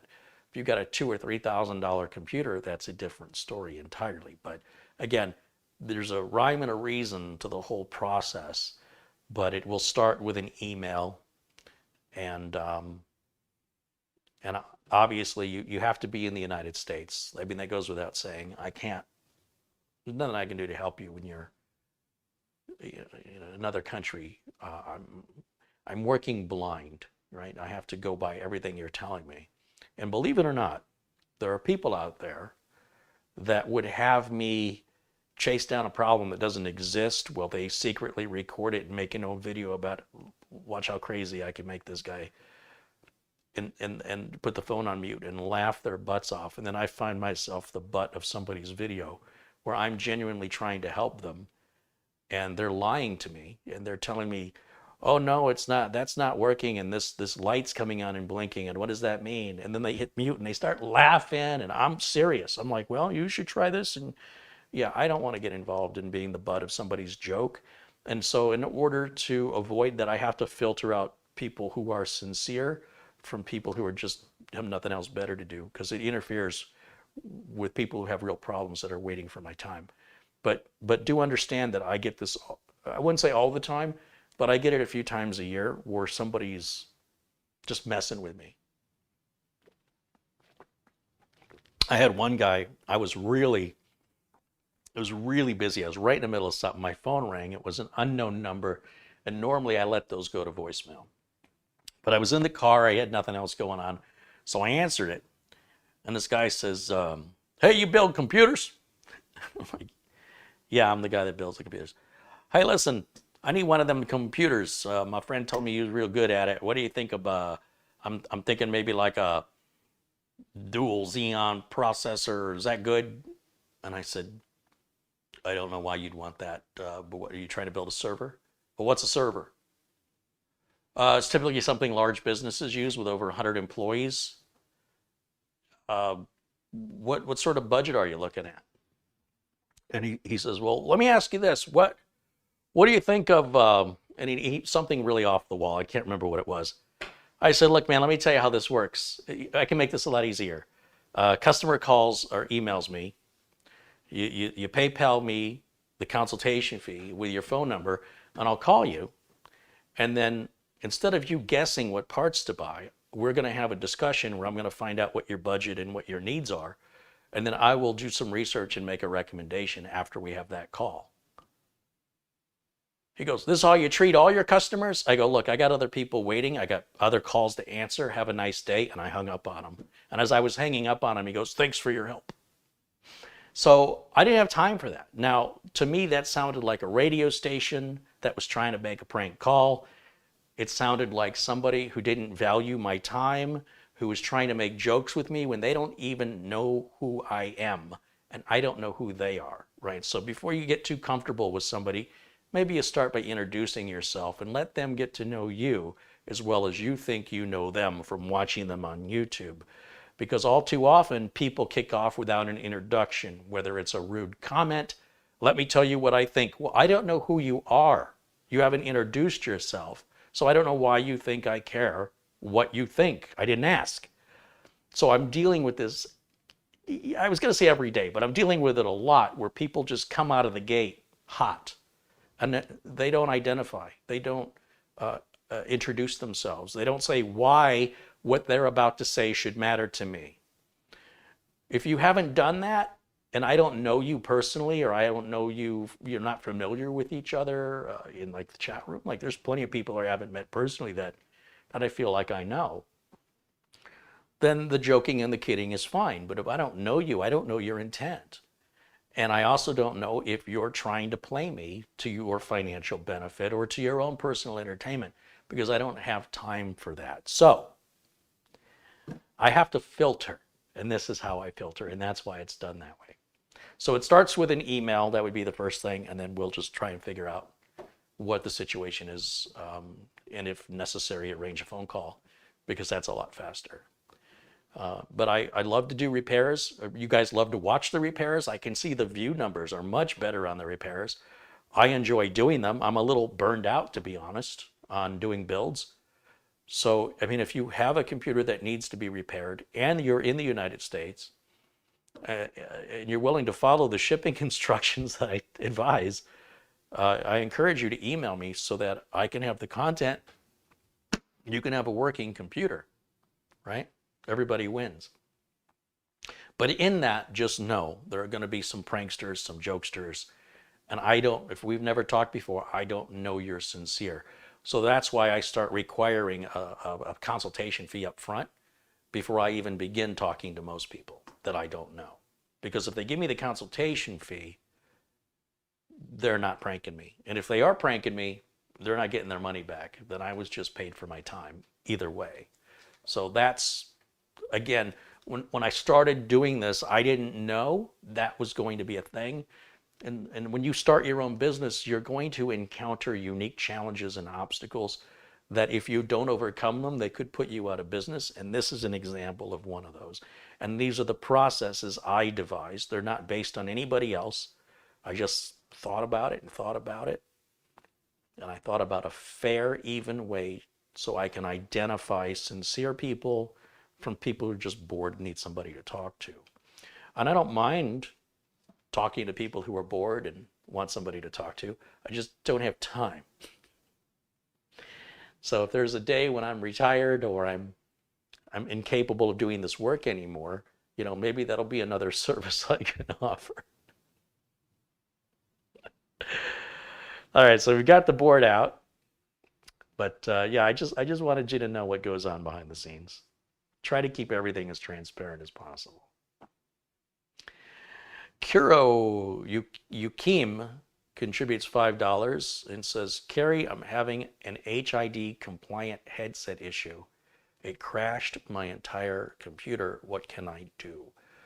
Normally, a headset wouldn't cause a problem like that. That is typically a problem of a driver, right? Not the headset itself.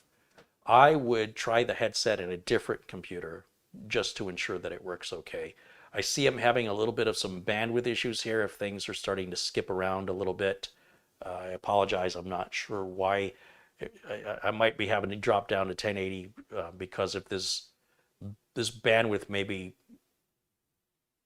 too much, especially as the stream is going on longer. I'm watching my OBS settings drop, and I thought it's been a while since we've tried 4K, and with the new capture card, I thought I'd give it a go.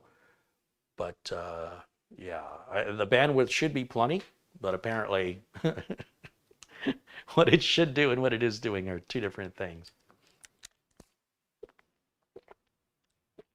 So yes, I would say try the headset in a different computer. Just make sure the headset's okay.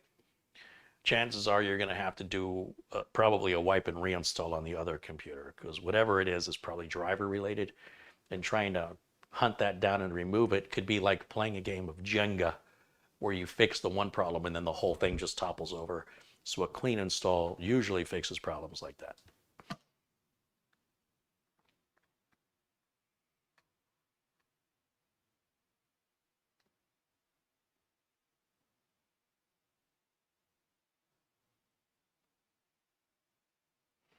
Bob Connor says, I am an ex-smoker, but not my significant other. Until she died of cancer, she smoked right up to the day before. Yeah, okay. Well, I'm not judging. I'm just making an observation that there's a smell of cigarette smoke coming off of it. It's not intense, but it's there. And I see one of the screws stayed attached to the standoff here, so let me take that out.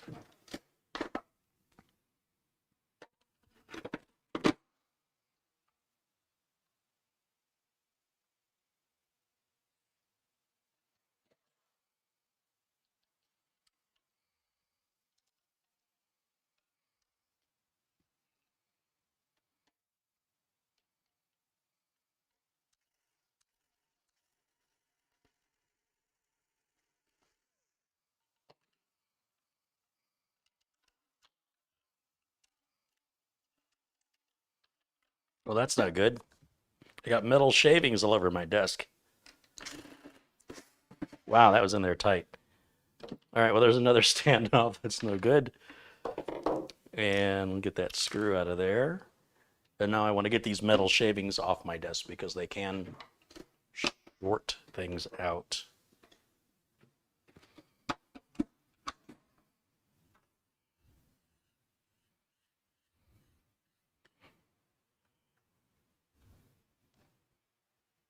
Okay, let me just come over here.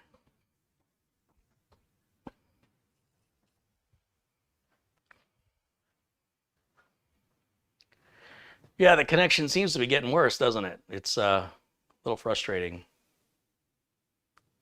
that it hasn't leveled off. It can't seem to find what it likes here, which is unusual because it was running so well. Unfortunately, I would have to stop the stream entirely, reset all the settings, and then go live again to fix this. So I'm going to try and push through it and see if we can get through at least this stream. And I'll be dropping it back to 1080 after this because I can see now it's just not ready for prime time yet with our bandwidth here. Planet Cryos with a $10 contribution says, here's love from another planet. Thank you, Planet Cryos.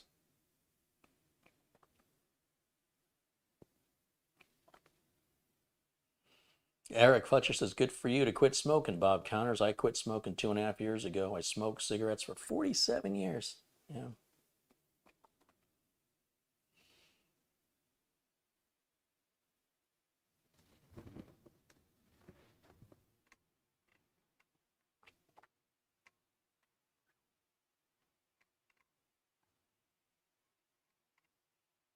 So I want to make sure I didn't miss any contributions. If I did, speak up. Please let me know if I have missed your contribution. I do not do so on purpose. Just trying to balance a lot of things at the same time over here.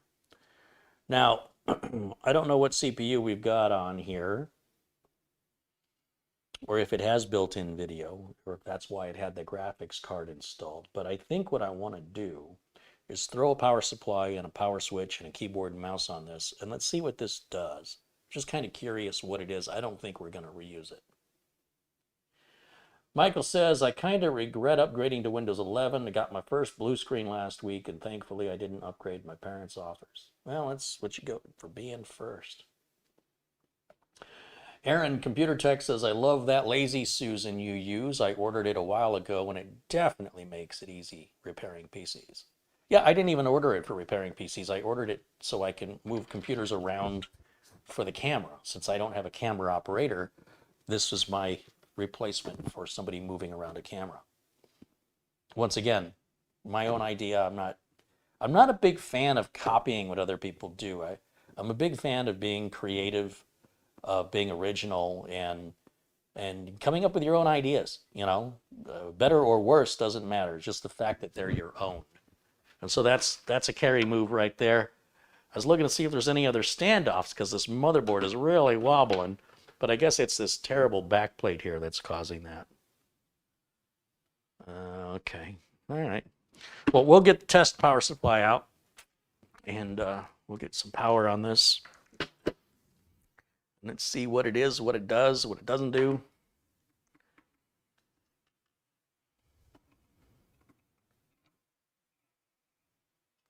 Is Gatorade my sponsor? Yeah, I wish. I wish. That's more like I sponsor them. There's definitely money being exchanged, but they're not giving me any money. I'm giving them all the money. You know, it's kind of funny to me that once again, people are so brainwashed. They're so completely brainwashed into thinking everything they see in media is being paid for by a corporation. One of the things that attracts me to being a content creator is I don't have any corporate entity compelling my speech. I am free to say and do what I want without any ramifications. It's impossible to cancel culture me because there's nobody to boycott. There's nothing. It makes everybody powerless in this. For me, it feels wonderful to show the illusion of power doesn't really exist when you're an independent content creator. There were a group of people at one time that decided that they were going to shut this YouTube channel down. And I said then the same thing I'm going to tell you now. You cannot shut this YouTube channel down. It's impossible. You would have to kill me. And I fight back. I'm not going to lay there and take it. So you better be prepared for what's coming if you attempt it. And, you know, it's sad that something like that has to be said out loud. But the fact of the matter is that people are drunk with this illusion of power that they think by typing on a keyboard and going on Twitter that they can end people's careers, but you can't do that to me. Because I don't have those sponsorships, I am free to do whatever I want.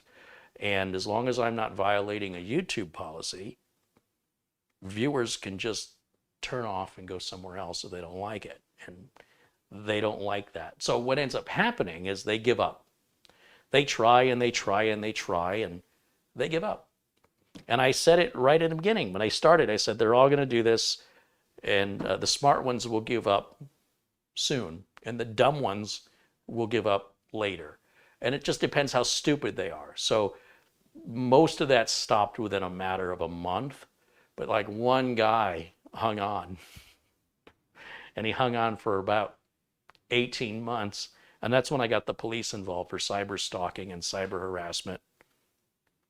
So here I am. I'm still standing, and I win. And I win through attrition. Attrition means I'm still here. I didn't have to do anything other than exist.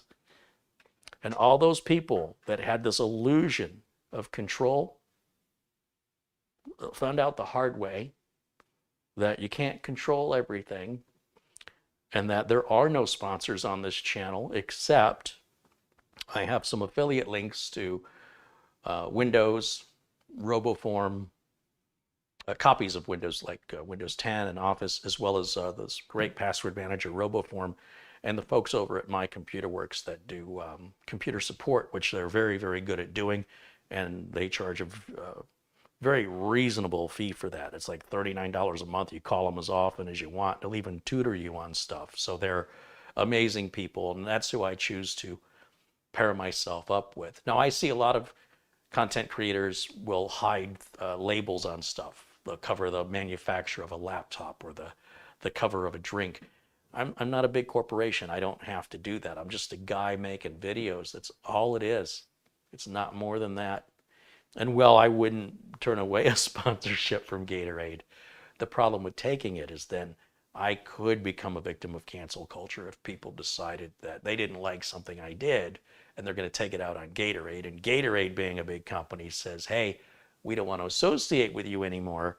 And then maybe my operation gets so big because of the Gatorade money that I can't operate anymore without it. Like, for example, maybe I get camera operators, sound engineer, editors, all those people would lose their jobs. And then that could theoretically shut it down. So as long as I keep it small, as long as it's mine, I'm doing everything at my own expense in both time and money. And it's viewers like you that contribute. And all the money that's contributed goes right back into the channel. All this stuff got paid for basically that way. And all the stuff coming up gets paid for that way. And I have not selfishly used the money to buy a Ferrari or a Tesla. And I really want a Tesla. But no, I pour all the money right back into the channel, new cameras. And I'm pretty excited about some stuff. I've got some major investment here and some new equipment that I'll show you when the time is right. But that all happens because of your kindness and generosity. But no, there's no big corporate sponsorship here. And because of that, you know that everything's raw and unfiltered. And let's see, Samuel Ramos with $20 says, hello, Carey in chat, and speak of that. See, here we go. You know, the $20, it adds up real quick. It's a generous contribution. Appreciate it very much. And these are this community that we have created is it's something very special to me. And you have to understand that when you accept a sponsorship, you are selling your community. So when you are a part of another content creator's audience, and that content creator is pitching a product to you, they sold you. Whatever they're making is partly because of how many eyeballs they have watching them, right? So a Super Bowl commercial costs a lot of money because it's one of the most watched events on television here in the United States. So because there's so many eyeballs watching, commercial rates are way, way, way expensive. Afternoon TV on some high-end cable channel, advertising rates are very cheap. There's fewer people watching. They're selling the audience. So you are being sold when you watch these, television shows and things like that. And what's more insulting is you pay for that, right? If you have cable or you're paying for your television and now you're watching commercials on top of it, you're paying for them and they're selling you. So, that's how greed works. But maybe someday I'll adopt that model, and maybe when I'll have a proper studio and my Tesla and be raking in the big bucks. But for right now, I'm going to be the person that sticks with their integrity and leaves the band because I don't want to sell out. And then the band is famous and nobody knows who I am, and they're all rich and famous. And the person with the integrity who said, I am not selling out, just watch the documentary on the Go-Go's. There's a Go-Go you don't know exists because that Go-Go said, I don't want to be a part of this. And as a result, you don't know who she is, and she doesn't have anywhere near the money the ones who sold out made. If you want to call it selling out. To her, it was selling out, and she wouldn't do it. She stuck to her morals, and her bandmates went on to make millions and become world famous.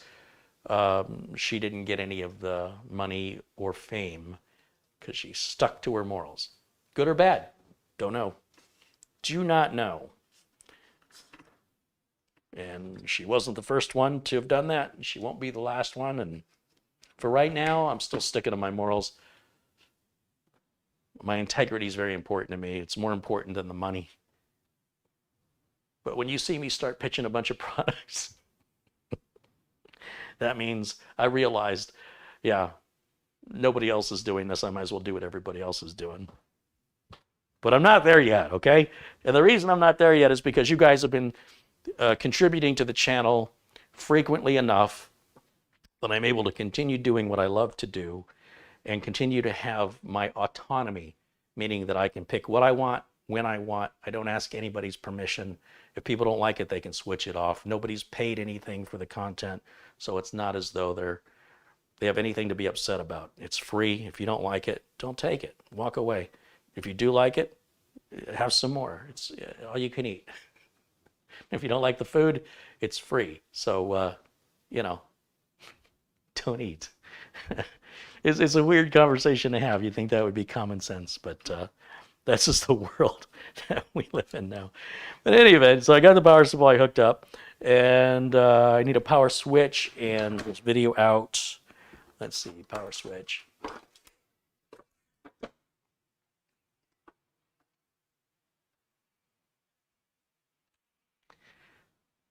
Let's see, Jim says, I don't have to worry much about being a target on YouTube. My channel will probably hit 1,000 subs about 2 weeks before my 90th birthday in 30 years.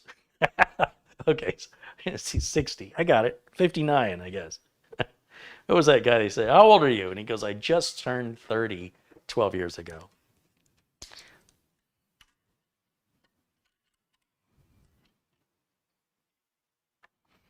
All right, that goes there. And keyboard, mouse, and monitor is what I have to hook up still.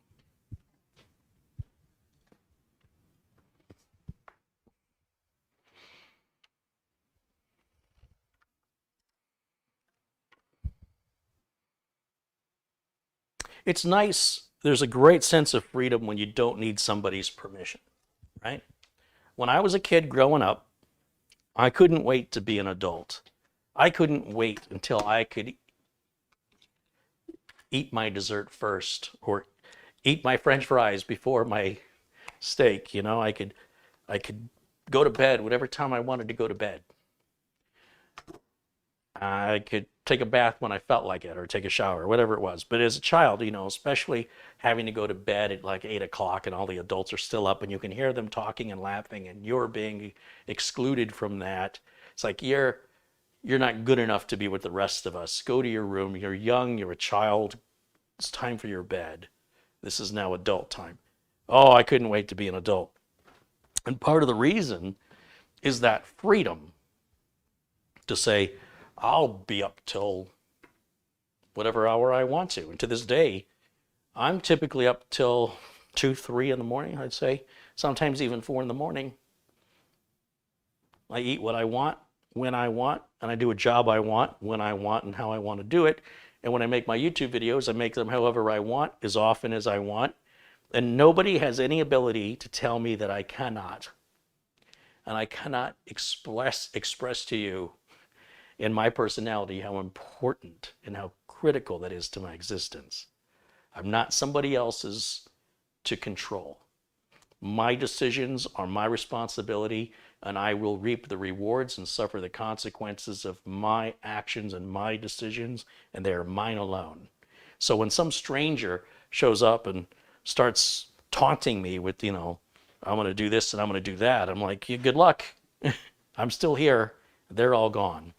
And so the wheel goes around. And eventually, like I said, some of them are pretty stupid and they just don't get it. And they'll keep trying and trying and trying and trying and trying and trying. I had one guy call me and he goes, I just wanted to apologize to you. And I said, why?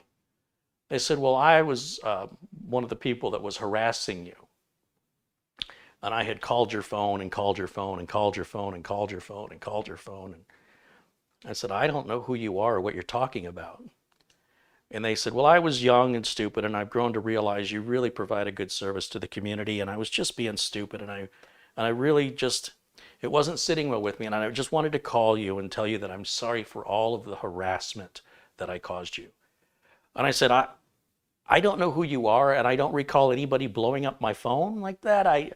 Whatever you did was already being blocked, so I think you did that. But I'm telling you, I never experienced any of that. So as far as I'm concerned, you don't owe me an apology. But the fact that you think you did that and you were getting away with it, that's not, I didn't experience any of that. I don't know what you're talking about. I mean, maybe you were calling somebody's number, but it wasn't mine. Or maybe you were under the impression that you were leaving voicemails when in fact they weren't being recorded because you were on a list.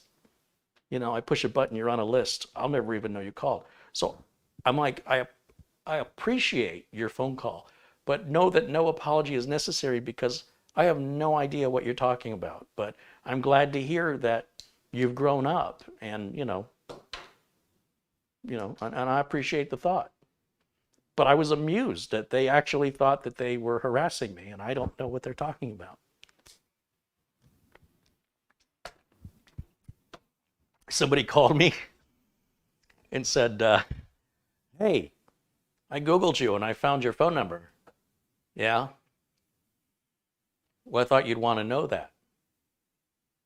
Well, I'm the one who put my phone number there. You did? Well, I have a business to run. Customers need to call me, don't they? I mean, I go, I'm not part of your generation. I'm from the 80s. We don't hide. My generation doesn't hide. He's like, you put your number out there? I go, yes, the reason the number's out, Every bit of information you can find on me is there because I want it to be there. I said, I've been on the internet. I was one of the first people on the internet. I understand inherently how it works. There's false information about me and there's real information about me. And I know it's out there. And some of it I put there. But if there's anything out there about me, I assure you, I am aware of it. You do not need to bring it to my attention. It's there for a reason. Is there something I can help you with? No? Okay, so you thought you'd call a computer guy and tell him how the internet works. Got it. I didn't say that. But I said, okay, have a nice day.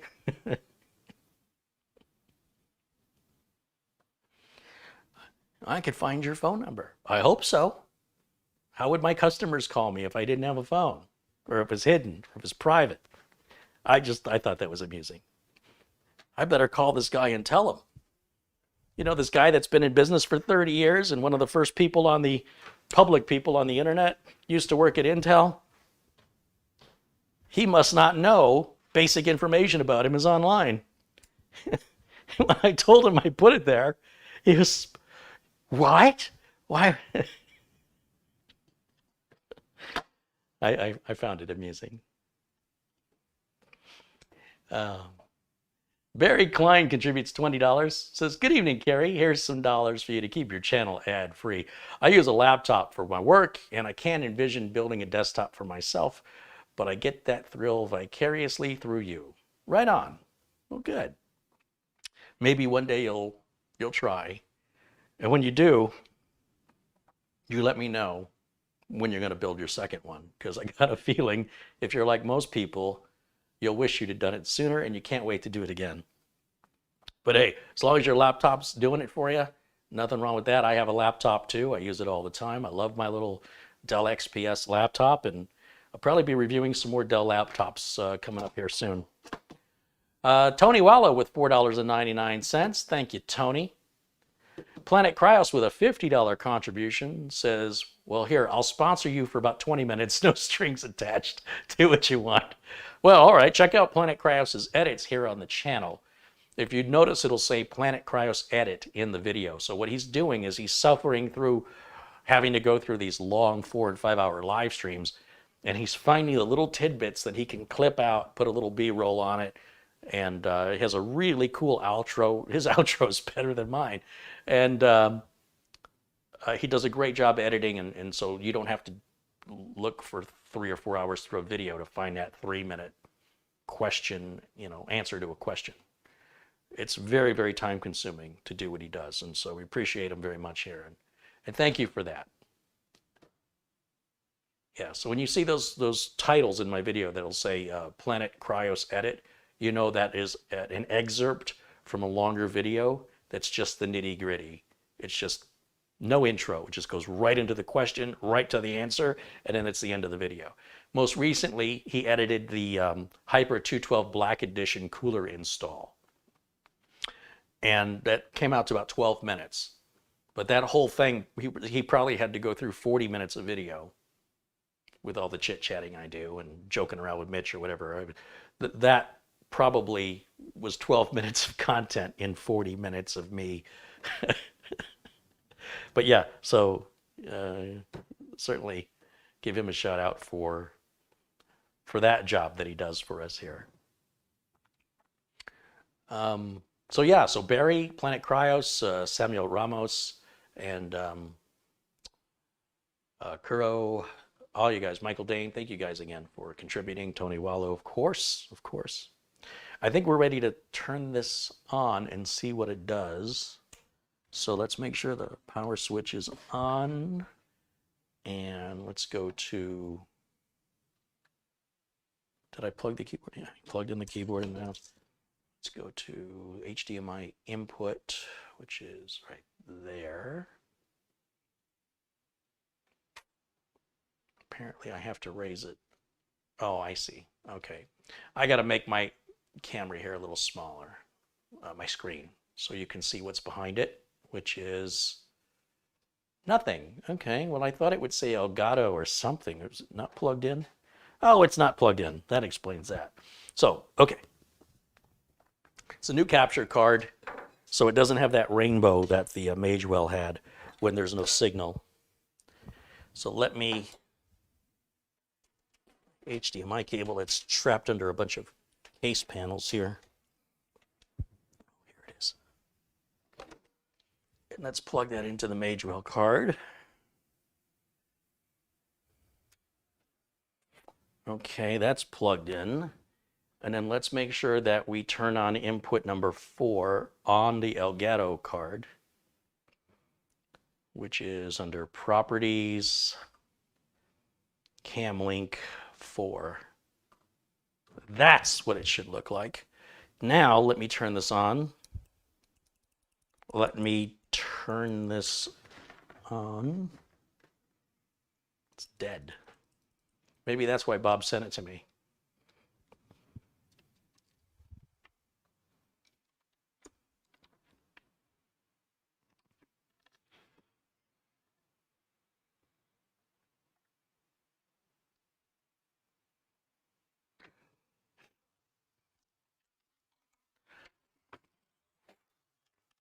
I don't know, maybe this is the power switch over here. It's a weird place to put it. No, it should be over here.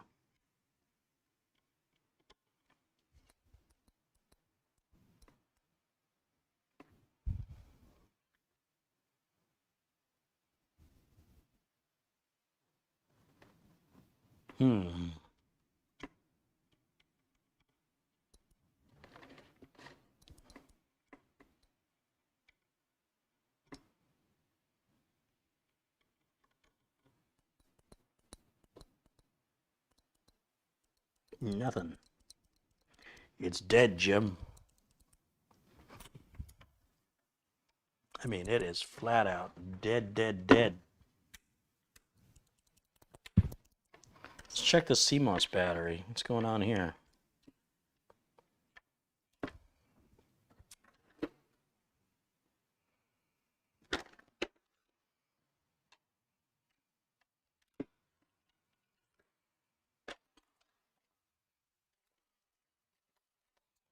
Battery check. What do we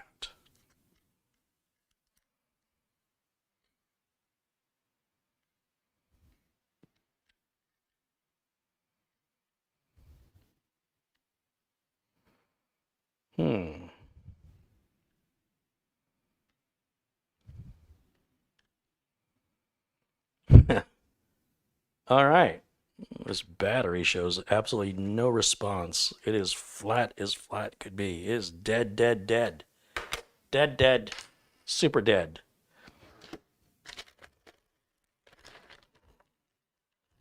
Let me just make sure my battery meter's working here. Okay, this was a brand new, well, this is a different battery, but this one has a charge anyway.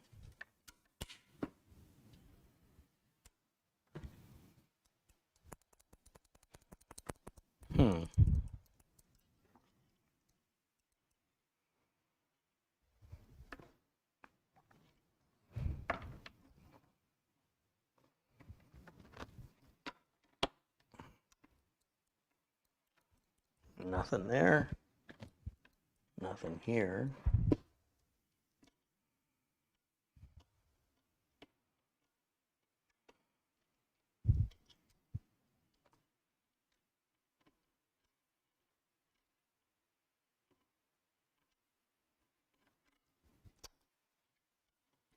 That's very unusual for somebody to be dead like that. But, hey, it happens. But usually we get some indication of life. This is just, I mean, first of all, this battery is completely dead, completely gone. There's not even, it won't even move the meter. It's like a piece of metal. So this battery has a charge on it.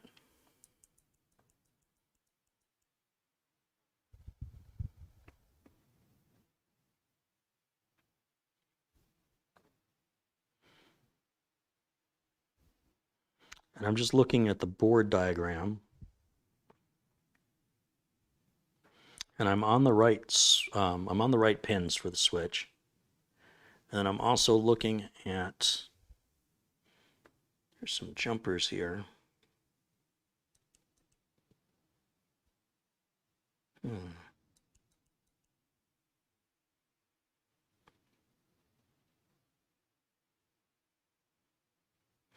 Interesting.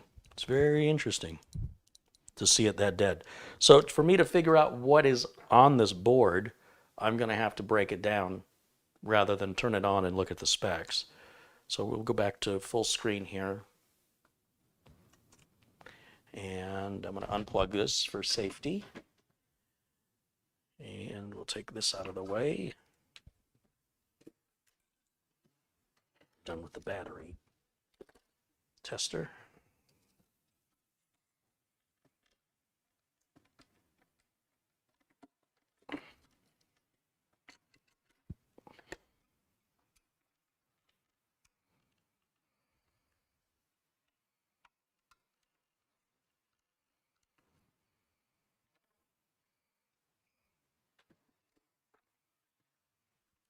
Yeah, if you've seen something in a live video that you think would make a good quick tip, be sure and let Planet Cryos know when you see him in the chat room.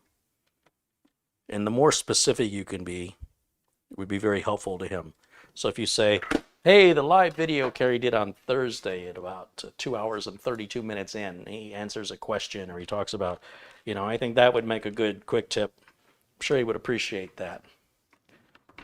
So if you hear something that you think would be a good quick tip, make a note of the time and the date of when that occurs, and then let Planet Cryos know.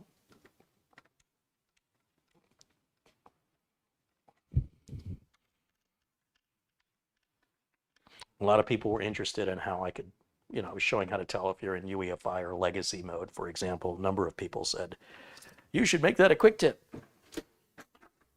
And I don't know where it is in the video, but it's in there.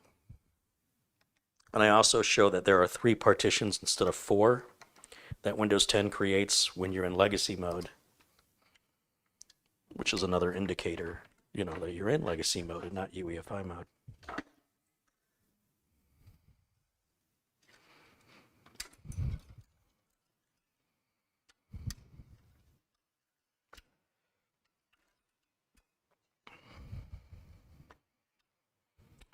Well, this is interesting.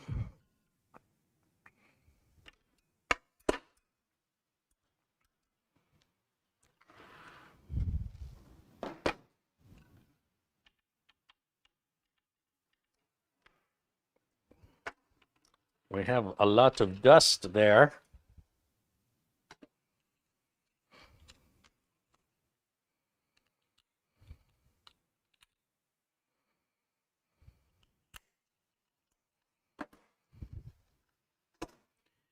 And let's take the cooler off and see what is underneath.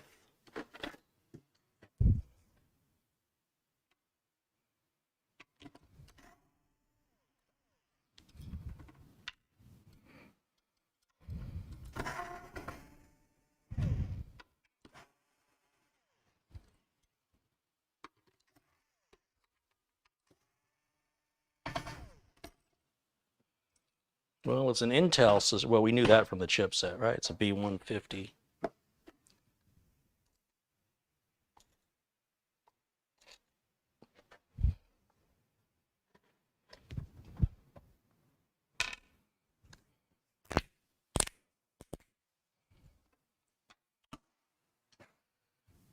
All right, let's see what we got hiding underneath here. What do we have for RAM?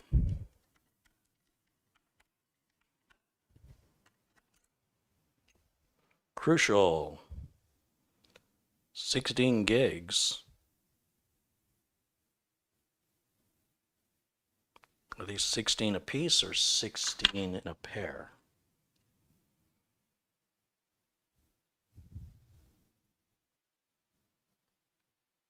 Not sure.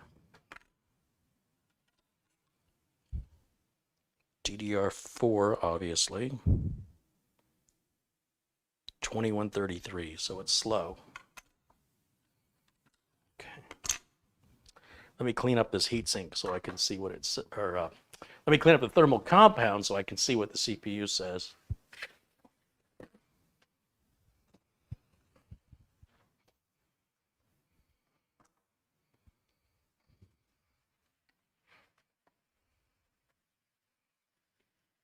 Thermal compound's pretty nasty. It's like black. Never seen thermal compound that color before.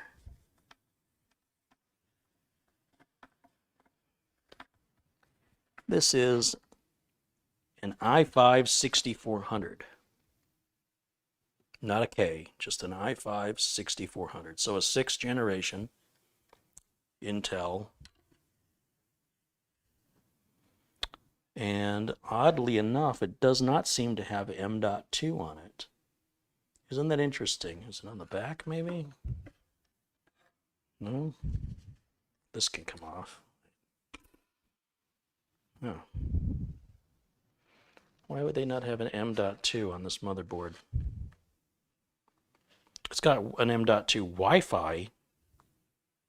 Oh, there's a clear CMOS jumper back here. Button. That's interesting.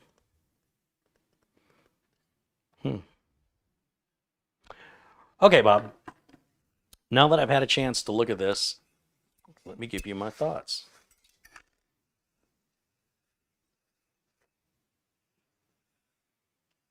Look at that in 4K. Hold on, let me wash my hands again. And now we can summarize what's going on.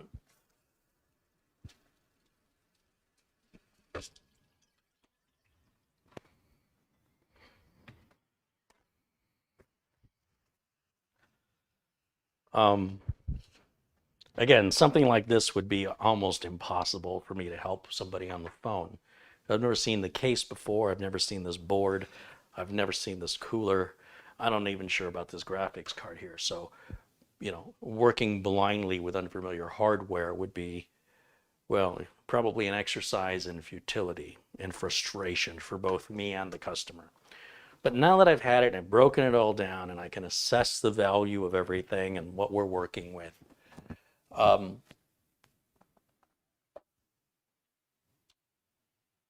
I can tell you that I would start over again. Now, we can reuse your graphics card, assuming that works, and your DVD drive, no problem. I wouldn't reuse the cooler, the motherboard, the CPU, maybe the RAM, we'll have to check it. And I wouldn't reuse your case, though we could reuse your power supply. The unfortunate part is that power supply is not very expensive, or to buy one like it. That's an 850 watt power supply, which is way overkill. Like if you had a 500 watt power supply with this graphics card, that's a $40 power supply. And you'd have more power than you'd be pulling with a system like this. So an 850 is less efficient. It's not a lot of savings there is what I'm getting at. So even though that 850 would probably cost $100, you wouldn't need an 850. You'd go a $40 500 watt EBG power supply would be fine. And a case, cases can run on average about $80 to $100.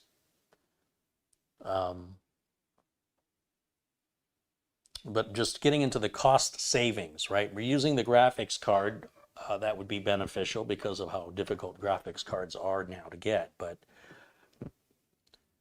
I mean, the onboard video built into Intel CPUs now is probably nearly as good as that. I don't know. DVD drives are $20. You're not saving a lot by reusing the DVD drive. You're not saving a lot by reusing the power supply. The RAM potentially, if we've got, depending if it's 32 gigs, I can get 32 gigs of RAM for about $100. So depending on if you've got 32 or 64 there, and if it's fast enough for a modern processor at 2133, there's some savings there to reuse it. But everything else, cooler, CPU, motherboard, and your storage. There's no storage in this computer. I guess you took it out, which is fine with me because we probably wouldn't want to reuse it. It's probably mechanical. And I would do an M.2, whether you wanted 500 gigs, 1 terabyte, 2 terabytes. It's about, I'm always looking at around $100 a terabyte unless you want something higher performance. You go about 240 on that Samsung 2 terabyte currently. So you're probably looking at a rebuild with a case, a modern, let's say i5 or i7. You could probably hit those right around $700. I mean, I don't know what your budget is on this, or if you want to go over the top, but I'd say you would start at about 700, and if you wanted to go, with a fancier board and a fancier case, you could drop a lot of money on a motherboard and a case. It's easy to hit $400 or $500 with those two items together. So we'll have to talk about that, Bob, talk about these options, but I don't see much here really recyclable. Again, the video card, maybe the RAM. The DVD and power supply aren't saving you that much. If they work, we can reuse them. But like I said, DVD drives are 20 bucks all day, brand new. And a power supply that would be not that power supply, but one that would be adequate for you, 40 bucks. So, when you're looking at $700, your expensive part, you're going to be looking at $300 probably for the CPU. Probably between $200 and $400, right? If you want an i5, we could go around $200. If you want an i9, you're probably looking at closer to $500. So I kind of go right down the middle and say $300. If the RAM's reusable, fine. If not, it's $100 there. Depending on the board, the boards, like the B460 HD3 is $100, $110. You want something fancier than that, it's easy to get to 180, 250 on that. For the cooler, of course, I'm going to recommend the Salvaging 5, the black edition, 60 bucks. And we're going to have to find you a case. And again, case will be between $80 and $200, depending on what you want. So we'll have to have that discussion, Bob. But as far as repairing it, and I don't think Bob wanted me to repair it, but I don't think there's anything here worth repairing. It's a 6th gen Intel chip, which puts that, how old is that? About 7 years old. And I'd swear Z97 boards had M.2. So I thought for sure the 100 series would have it. That's why I'm confused. I'm pretty sure that Z97 board I just had the other day had an M.2 on it. It probably only ran at 2-speed, but I'm fairly certain. What did I do with it? Am I going crazy? So the Z97 was the generation before, just one generation before. And I'd swear this had an M.2 on it, but maybe I'm remembering it wrong. Let's see.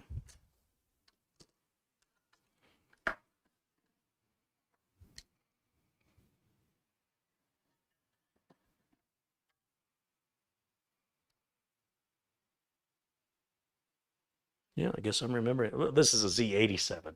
This isn't the board I'm thinking of. So I know an 87 is not going to have it. I thought some Z97 boards I thought had M.2 that ran at ×2 speed. Pretty sure. So that's why I was expecting it here, because I thought it started with Z97. But you know what? I could be remembering it wrong. This is all live and unscripted, so regardless, you don't have an M.2 slot, okay? I just was a little surprised about that. Let me put this one back. Put that back so I know where it is next time I need to look for something that doesn't exist. And yeah, Bob, you and I will have a conversation, and we'll talk about what your expectations are, what your budget is, what your timeline is. I might have something here we can put together for you. I think the 8-year build would be a great solution for you. I've got a number of these B460 HD3s and 10600Ks that might be ideal, unless you want something more powerful or if you want something more flashy.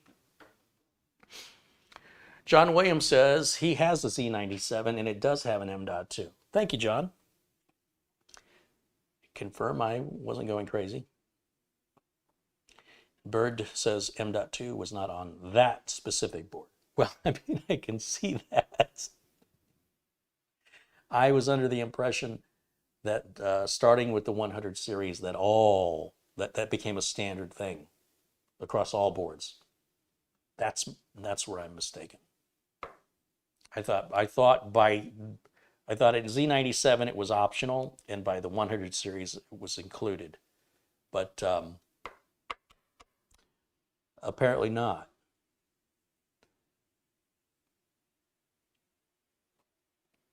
because M.2 is pretty much included on every board you buy now, and has been for some time.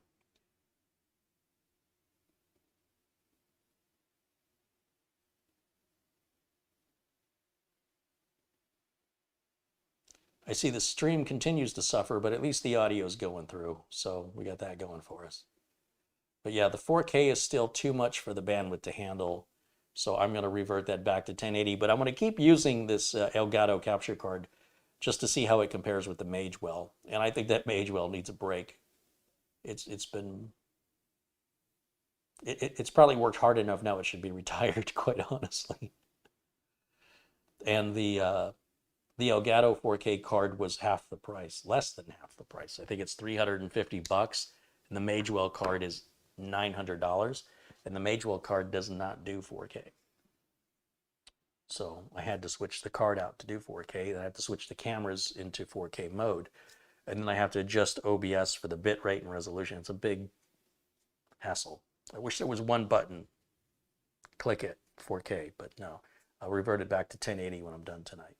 So I think that's gonna wrap up the video for tonight until I talk to Bob and figure out how he wants to proceed.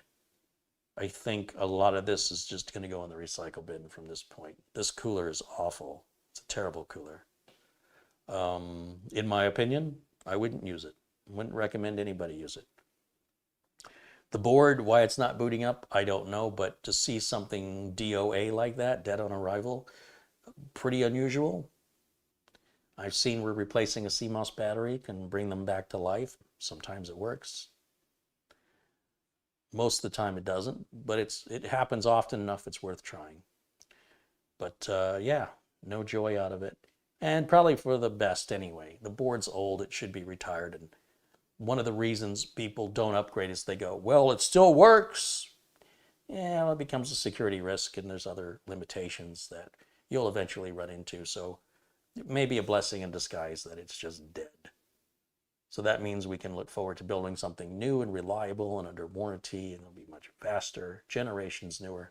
Look, he's even left the sticker that says, says very clearly. Maybe you guys can read this to me. But what does this say right here on this protective cover?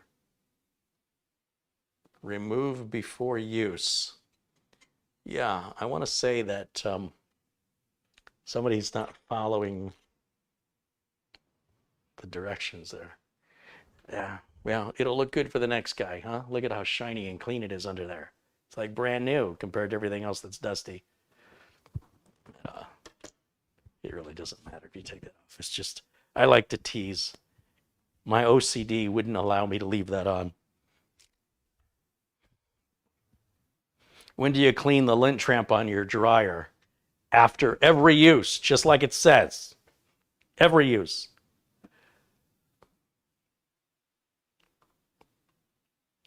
Tim's PC contributes $10 Australian. He says, Carey, I want to show my support when I can.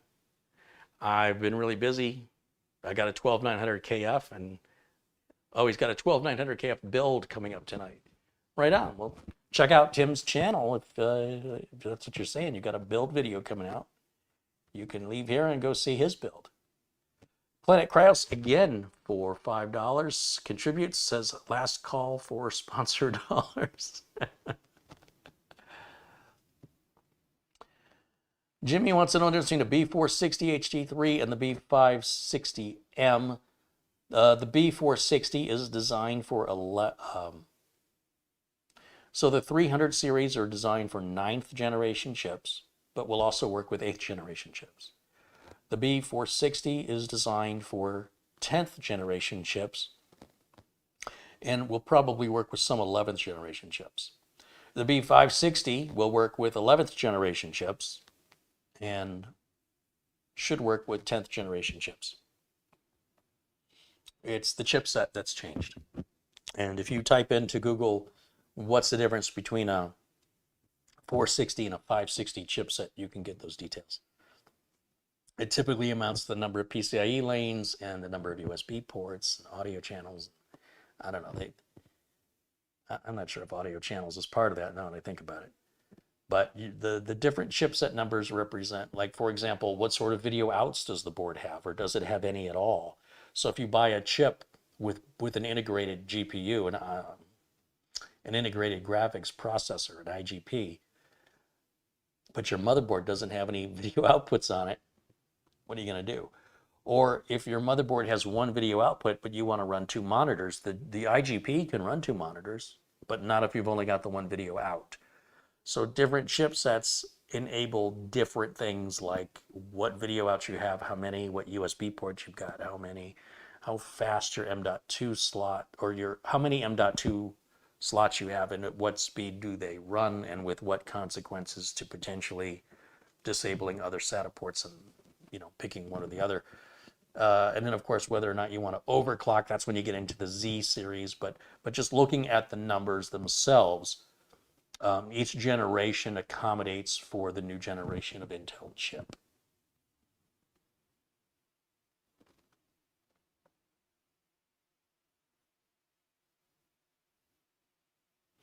Bob Connor says, Carey, the sticker was on there since I got the computer and I didn't build it. I just replaced the motherboard and the CPU when the first one died after 2 months. Fair enough, Bob. Fair enough. If I was in there and I saw it, I would have peeled it. It doesn't matter. It really doesn't matter. It's just a little poke. It's a little tease. It's just, to me, whoever built it just wasn't paying the kind of attention to detail that I do. And I wouldn't let somebody like that work for me if they didn't immediately start addressing it. Like if somebody was working for me and that's how they were doing their job, I would correct them. And if they kept missing the simple stuff, I would just let them go. This job isn't for them. But it's those little details. It tells me about the builder. It tells me about the attitude they had when they built it. And so I can ascertain the type of work that was done based on the way it looks when it's presented to the customer like that, and they say, here you go. They're turning it over saying, we're done. This is good. They and I have a different value system on how we define what's done, but it's not a big deal.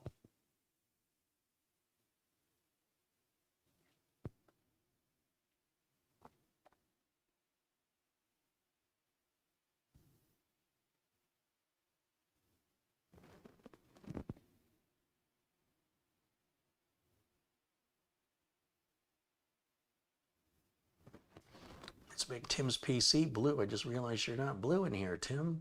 There you go. You're a moderator now. If you want to post a link to your channel, please do.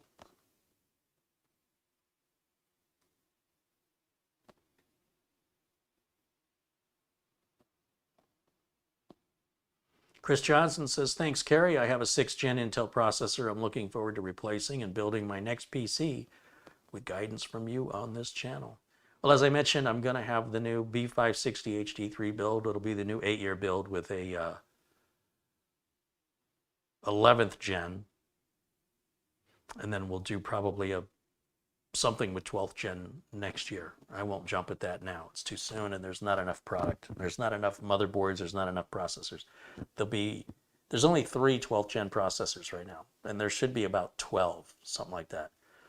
But the rest of them won't come out till next year, and the rest of the motherboards won't come out till next year. So if you can't wait and you want to pay the most amount of money for it, have at it. I won't be in your way. I won't be in that line with you. But yeah, we'll keep that 8-year build updated as part availability. What's the word?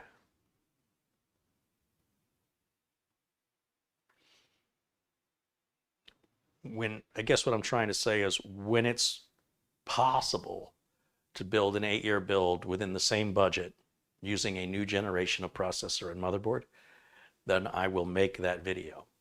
So for right now, like I said, Newegg just had the B560 HD3 for $89.99. I got 4 of them, and they should be here soon. And then I think I have 1 or 2 11th gen processors laying around. And then I'll have to figure out a replacement for the Corsair 200R, which I don't know yet. And then once I have all that, then I can update the 8-year build with those new components that, you can actually buy. What a concept. And it won't break the bank. Super Dave's 1 contributes $5.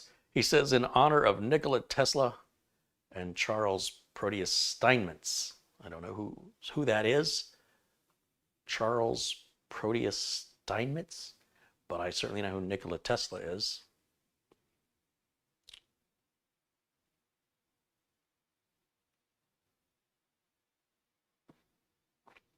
Jimmy Gray says, thanks, I'm prepping to build an 8-year computer. Right on.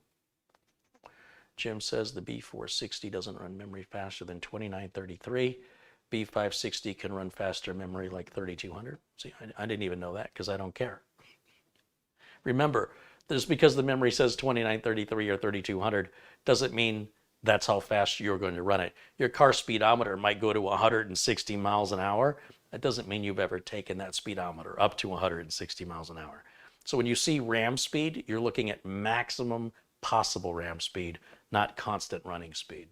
And people, they fork out all this extra money for faster RAM when they don't use the computer that pushes that RAM to go to that speed anyway. But I guess it justifies wasting that money so they can see that number on their screen, even though performance-wise, everything's the same. But there are users out there that are power users that may notice the difference. But if you're not one of those people, why would you waste your money? It's like putting premium gas in a car that doesn't need it. You're just wasting money.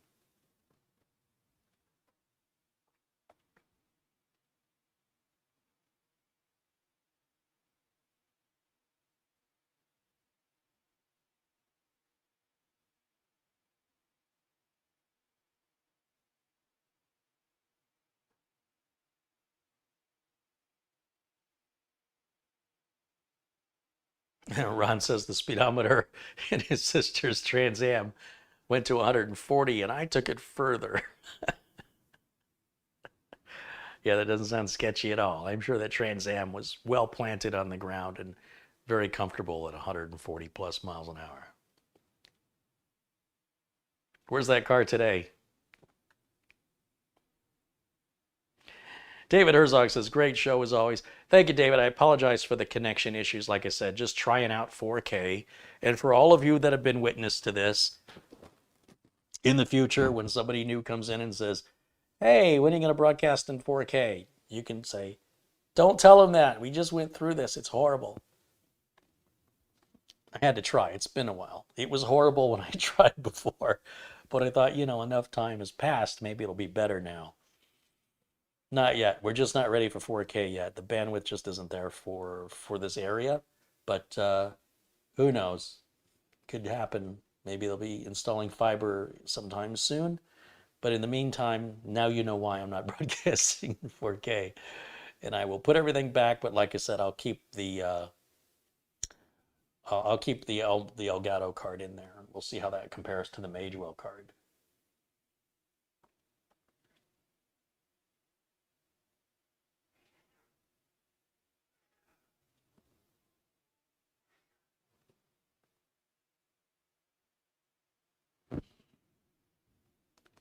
I hear a cat fighting. All right, I think that's going to wrap it up for me for tonight. Thanks, Bob, for sending the system. Also, thank you for that 4000D, brand new in a box, Corsair 4000D computer case. You might want me to build something new in there and send it back to you. Otherwise, we're going to have to find you a case because that one's not good. It's not good, Bob. We got to find you a nice case. And then we got to figure out what we're going to put in it. So you let me know your thoughts, send me an email, tell me what you're thinking, or give me a call. And I will see you all again tomorrow. I'm still trying to get a couple other machines wrapped up over here. Still waiting for Corsair to get back to me on authorizing the RMA for Mike Smith's RAM. As soon as I get that and ship it, then I'll create the next RMA for the RAM for the system that arrived damaged the other day. And then, again, thanks to Sean for giving us back that 200R case, because that's really beneficial. That's going to help a lot. And this poor guy, between the computer problem and the shipping damage, you know, he having that $200 was a blessing, because he just didn't need to go through a whole nother set of decision making and finding another case. Something went his way. You know what I mean? I'd like to keep it going that way, but Bird says 4K needs 25 meg upload minimum. I've got 35 meg upload here, and it's just not cutting it. It's not doing it. Yeah, I hit 35, no problem. But apparently 35 ain't enough. So, all right. Thanks again for all your contributions, your kind words, your support. So Planet Cryos and Super Daves and Tim's PC and Tony Wallow, Bernie Klein and Samuel Ramos and Kuro and Hacker of the Century, Michael Dane, Samuel Nasson, PD Gamers and Rakshit Patel, and it won't go any further. Won't go further back than that. But thank you guys again for supporting the channel. Until I can get Gatorade to pay me some money or send me some free Gatorade, it's all coming out of my pocket. So at any event, hope you enjoyed it. Maybe we saw something different, learned something new. Packing the computer is so important. That's why I posted the video from 2013. I still pack computers exactly the same way today. Nothing has changed. And trying to get my customers to follow those packing instructions it has been a challenge. Now, again, the middle one, the gentleman Steve, they didn't really have a packing issue. They just had like I say, a loose heat sink. Bob, he followed my instructions, and FedEx said they don't pack, which is really strange. And they said they would do him a favor. Well, they didn't do you a favor, Bob. You'd have been better off doing it yourself, because you couldn't have done it worse than they did it. But the good news is I'll be packing it right when I send it to you. So the odds of you getting a damaged computer, well, it's still possible. Much more reduced than how they packed it. So that's going to wrap it up for me. Thank you again for watching. Thanks to people out there that make these broadcasts possible. And that includes folks like Raul and Steve and Bob, who send their computers in so I can make this content. And if you're interested in pursuing that, reach out to me in my email address. You can find all that information on my YouTube channel. Hit the About page. You can see how to reach me. Or just use Google. Be surprised. I'm not hiding. And hope you all enjoy the rest of your night. I'll see you all again very, very soon. And until then, bye for now.